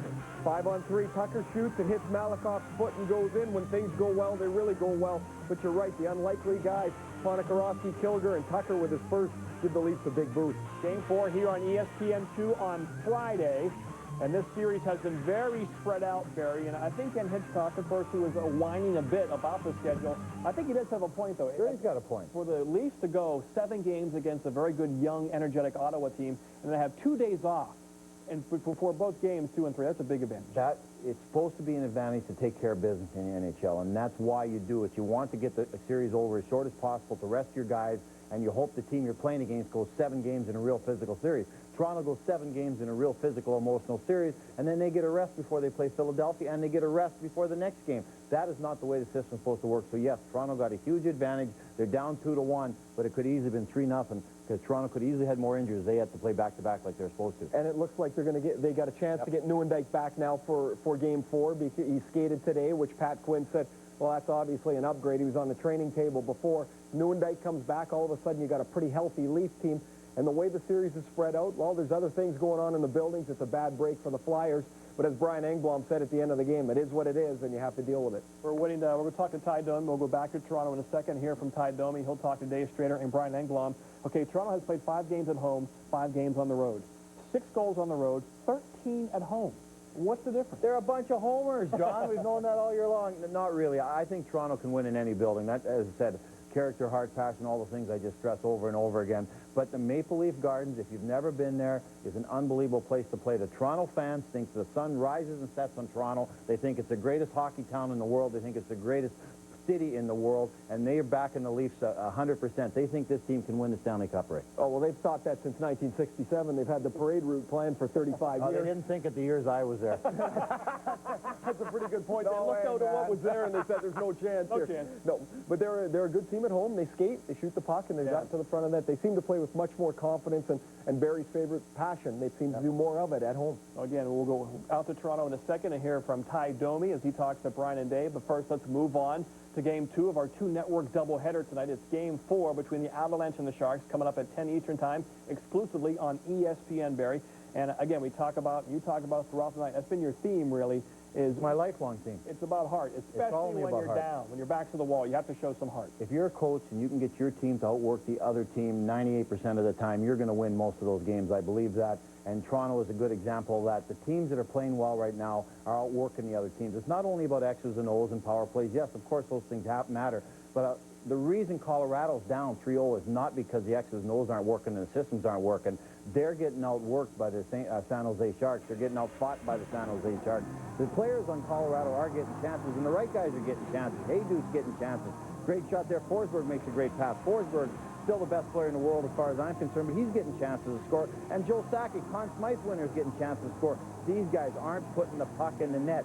And what we're seeing in Toronto, the guys that are scoring for Toronto, Domi, Kilger, Tucker, those guys, that's not happening with Colorado. We're not seeing the third and fourth line guys for Colorado putting any pucks in the net. If Sakic and Forsberg and Hayduk aren't doing it, nobody's doing it. They've only scored 3 goals in this series, Ray, with a lineup like that. That's unbelievable. You would have never thought that would have been the problem, scoring goals with this lineup up front. And when you look at it, when you're down 3-0, winning 4 games in a row seems impossible. So you just try and win the first game, which is Game 4 tonight. But you have to even break it down smaller than that. Try and win the first 5 minutes. Compartmentalize it period to period. And you have to get more pressure in front of Evgeny Nabokov. Every time Nabokov sees the puck, not only does he stop it, but there never seems to be any rebounds. And you look at Dan Heino here in front of the net. That's one of the few times the Avs have got somebody right in Nabokov's face.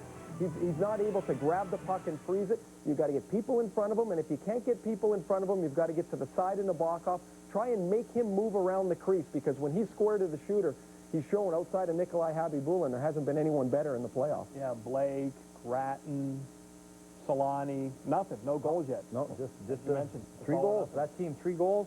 It's a joke. They got to score more than that. We'll hear from Ty Domi when we come back. Also, more on these San Jose Sharks. Don't forget, on ESPN tonight, Patrick Marleau and the Sharks go for the sweep in Denver. 7 goals, 3 assists, and 10 points for a budding superstar. Now, when you stay at Ramada, you'll earn points towards the things you really want with the largest hotel rewards program ever. Trip Rewards. Think of it as a gazillion more reasons why Ramada is a very good place to be.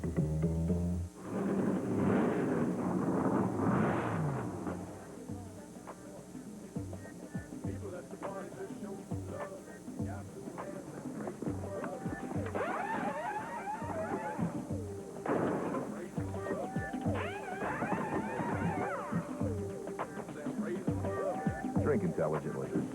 A reminder from Smirnoff Ice Triple Black Premium Malt Beverage, proud sponsor of 2003 Winston Cup champion Matt Kenseth and the number 17 car.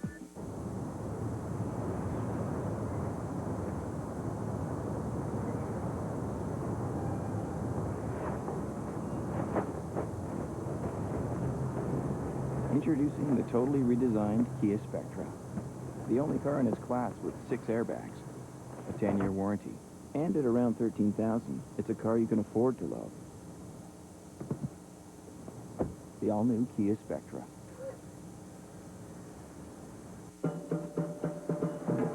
Now, when you stay at Ramada, you'll earn points towards the things you really want with the largest hotel rewards program ever. Trip Rewards. Think of it as a gazillion more reasons why Ramada is a very good place to be.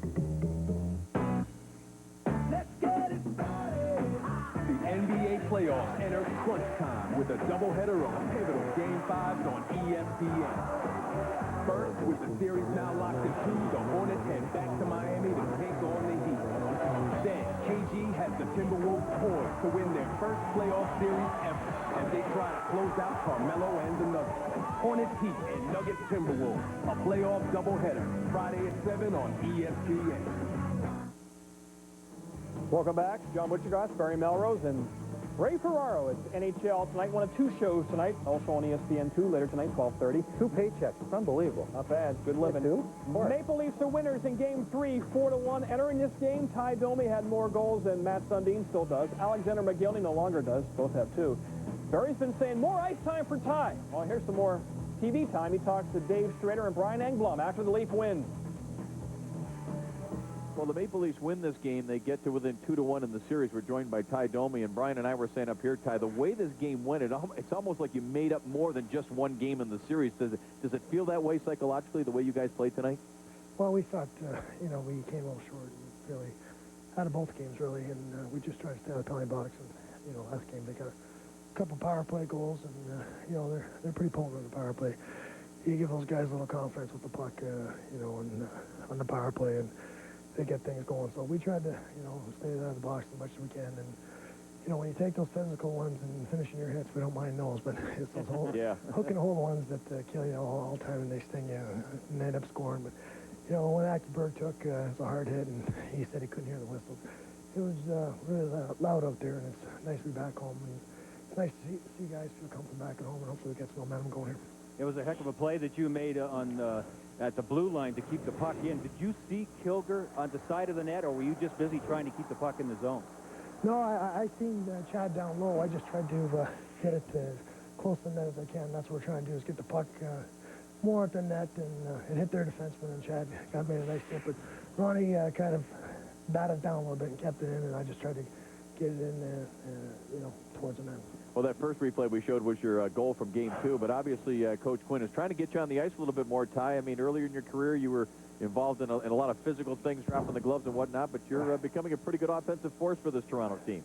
Well, I've been pretty fortunate to get an opportunity to play, and there's a lot of guys in my situation for pretty much their whole career don't get an opportunity. And, you know, when Pat first came here 7 years ago, he challenged me to get in better shape and become a more complete player. And postseason all the time in the playoffs, he always relies on me and puts me in the top nine guys pretty much since he got here in the playoffs. So, you know, it's one of those things where you're just trying to contribute. And, you know, it's nice to see Wade Belak in there, and he did a tremendous job for us tonight. And, you know, he was asking a lot of things, and, you know, he's been a project since he's got here, and he's come a long way. And, you know, I remember being in his shoes, and, yeah, I consider him top 3 tough guys in the league, and you know, playing tonight to give him the confidence as a player too, and that's nice to see. Well, you can certainly look at the way you've managed to progress in your career, Ty. Congratulations on the success tonight and getting back in the series, and thanks for joining us. Thanks, guys. Say hi to Barry for me. Will do. All right. 4-1 the final score. Let's send it back to the studio. Todd played 11 minutes. Is that enough? 11 minutes? No, get him about 14. All right. He got 1 assist on a key goal in 11 minutes. Just think what he could do with 14. All right. Be dynamite. And Wade Belak for Tommy Fitzgerald. That was a good move by Pat Quinn. They have to do that because Philly's so big. Right. Primo and Hanzus and all those guys. You have to add size to size. Belak was really effective. He really was. I mean, not just that he was physical, but he handled the puck behind the net. He did a great job. Fitzgerald struggled on some scoring opportunities. Another example, McCarty's got to play more for Detroit. He's playing about 4 or 5 minutes a night. He's got to play about 11, 12 minutes. Especially against Calgary. I think that'd be a perfect fit. All right, boys, let's face off. I want to give Barry and Ray 7 different issues around the NHL concerning these playoffs, and you guys will debate back and forth. We're going to put 5 minutes on the clock, so we have 5 minutes to get through these 7. I need you to be smart, concise, and salient. Witty. All right, let's begin. 16 overtime periods so far we've had in these playoffs. 16, only 2 penalties called. Is that right or wrong? Good officiating, bad officiating? Good officiating. I don't want to see overtime decided on somebody holding a stick or a hand on a puck. It's got to result, the penalty's got to result in a goal being disallowed or taken away. That's the only reason it should be a penalty. Well, then I don't want to hear from the league that we're going to call penalties differently. They call it for 3 periods one way, and all of a sudden you don't call it in the overtime. If you're going to call it in the regular game, you got to call it in the overtime. You're living in the dream world, brother. No, I'm living in in the new NHL world. Which, whatever that is. Barry. All right, 58 playoff games. We've got 58 playoff games, now 59. 34 goaltender interference calls. That's bad. Obviously, there's a memo. That's bad refereeing. There's a memo from the league, wouldn't it be? I never got it. The goaltenders are so well protected, you can't hurt those guys. If they want to go wander and play the puck behind the net and in the corner, they should be free game. We're protecting those guys way too much. I agree, we're protecting them too much, but it's good refereeing because that's what they're told to do. They have their laptop that they carry around. Every time they make a mistake, they get an email from the league saying you screwed up, so they don't want to screw up. They're calling it every time somebody goes like this, they get a penalty. It also sends them video of the plays as well. What I'm talking about, right on their laptop. The old referees didn't have room for a laptop in their bag. What was in there? Pick a goaltender, Habibulin or Nabokov. Eddie Belfour, that's the guy. Dude.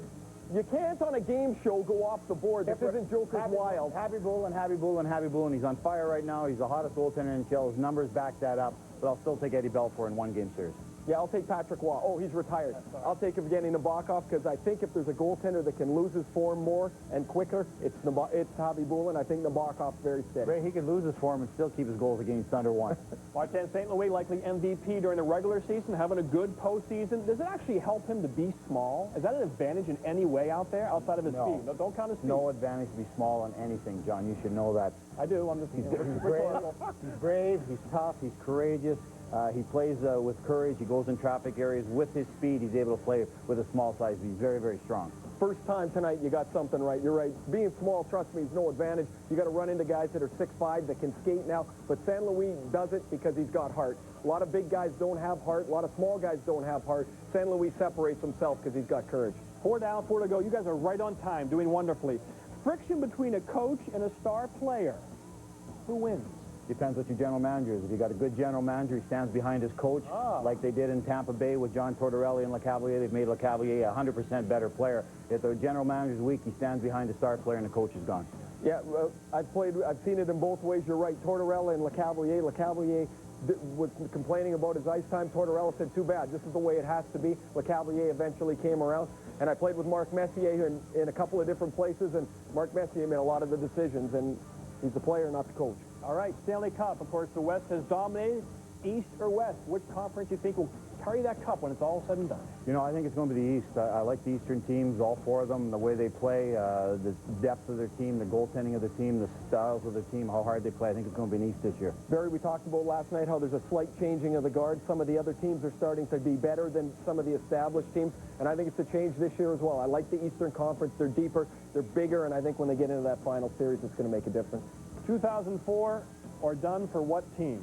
Which teams must win this year, or, you know, pretty much their run is over? Their window of opportunity is over. I think Detroit and I think Colorado. I think both those teams are going to be drastically different next year because of what happens with the collective bargaining and with the ownership not willing to pay huge amounts of salaries if you're not going to win the Stanley Cup. And I'll throw Toronto into that mix as well, and the reason I'll do that is because of their age. All 3 teams are older teams. At some point, you have to retool. Detroit's got a number of contracts that are up. Forsberg's situation is up in the air in Colorado. Toronto has several older players. McGillney may retire after this year. All 3 teams will be radically different. We'll see what the new CBA is. Maybe some of these teams can reload easier. We'll have to see. Okay, 1 more to go, boys. Plenty of time. Be smart.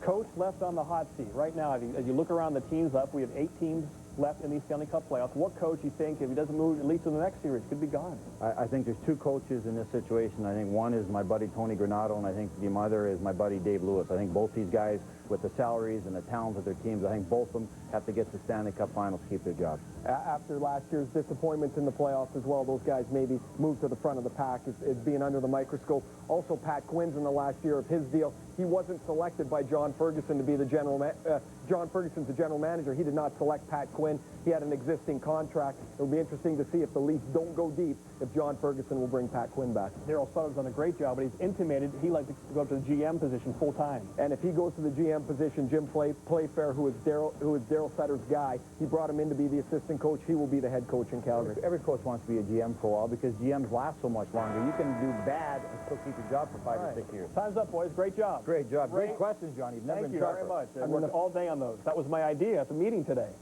Another good idea. You weren't there, but it was there. More to come. Who this year you had? Joe Sakic is the captain of the Avalanche. He's the leader.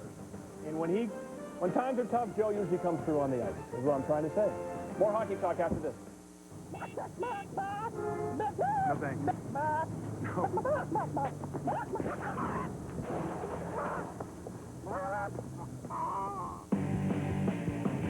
Dockers Pro Style. Shirts and pants that do it all.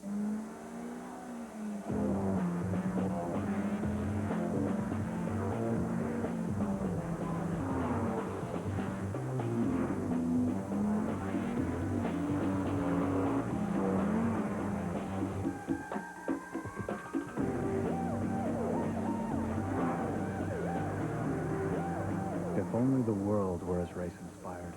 The 6-speed, 200 horsepower Acura RSX Type S. Oh man, there's a line.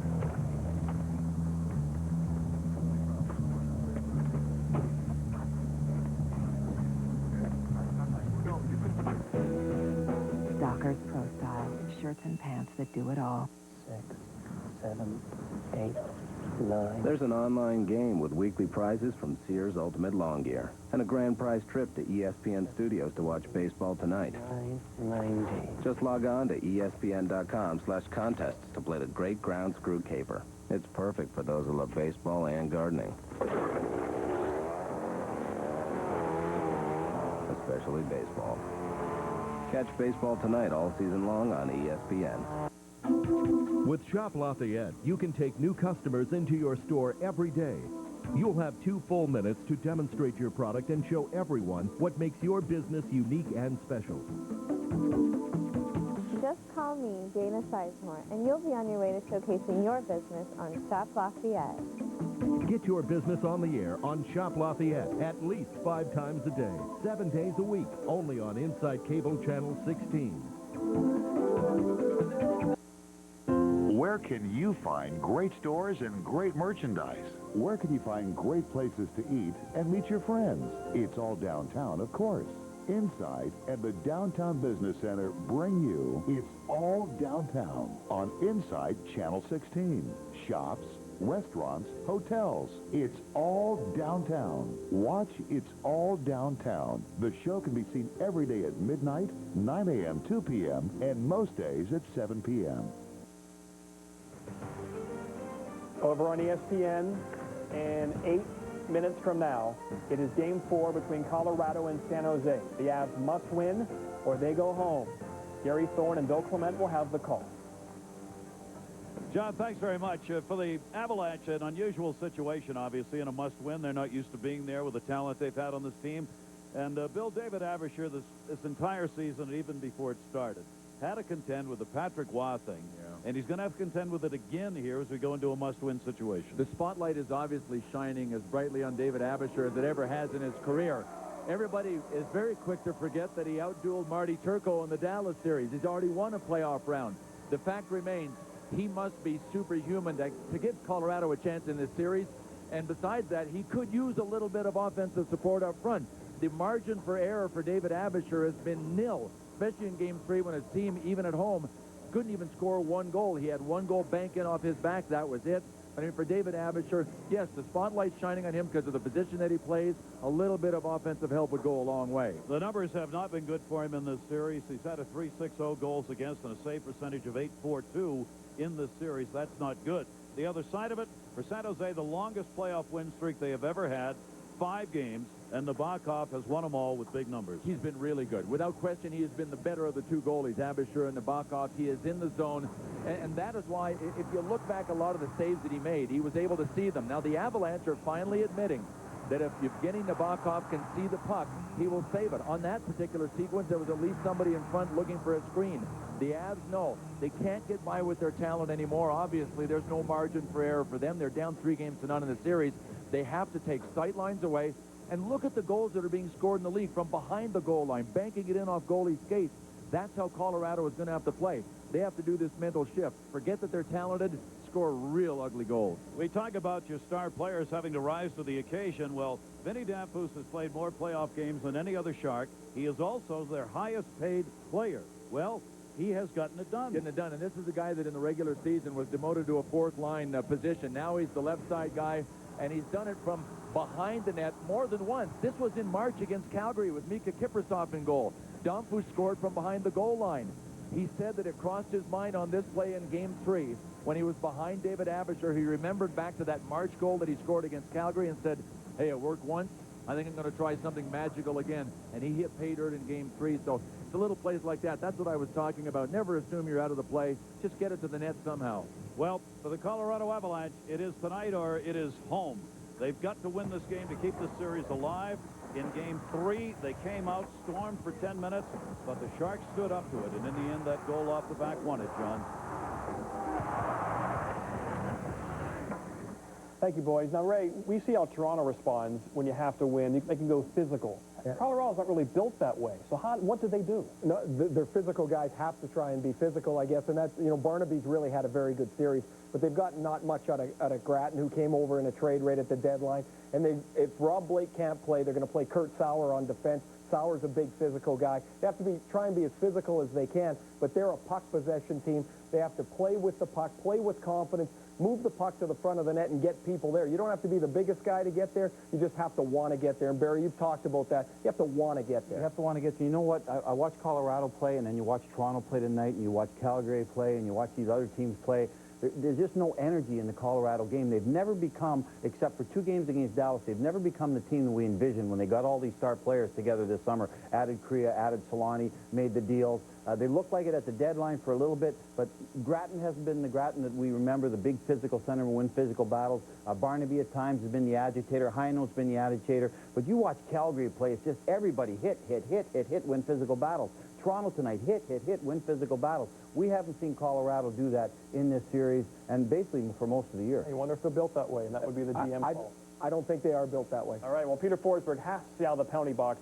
5 minor penalties in this series thus far. His career high for a series is 6. He'll be the guy to look to create offense. Game 4 on ESPN is coming up. Sharks and Avalanche will wrap our night off next. And Cole, we have baseball coming up here on ESPN2. Barry Bonds off to a pretty good start. He has his A game. It is the Braves and Giants next here on ESPN2. Hockey's over on ESPN. The Stanley Cup Playoffs, Saturday at 3 Eastern on ABC.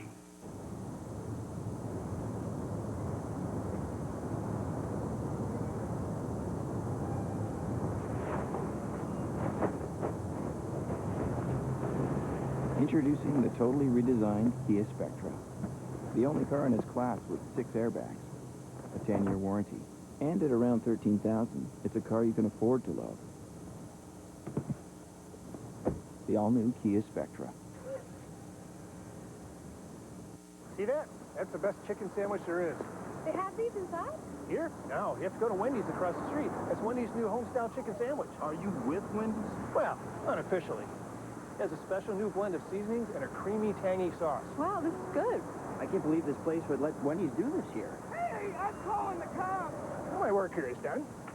Wendy's new home-style chicken, one of our 3 new Chicken Temptation sandwiches. You coming back?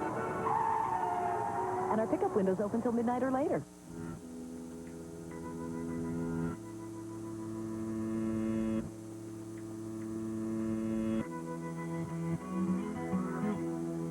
There's just no limit to the great things And brings together. And now that includes an unlimited array of unlimited calling plans from AT&T. And can take you wherever you want to go, right from your home phone. Come together with And from AT&T.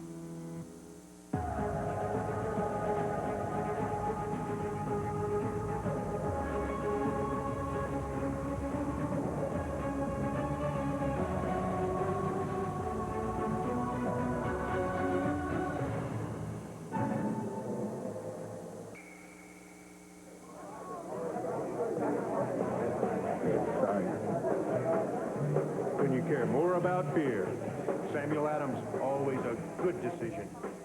All right, boys, playoff hockey production is underway. Set all machines to maximum. It's all about determination and toughness now. Only one team's going to hoist the cup. The NHL playoffs delivered nightly on ESPN and ESPN2.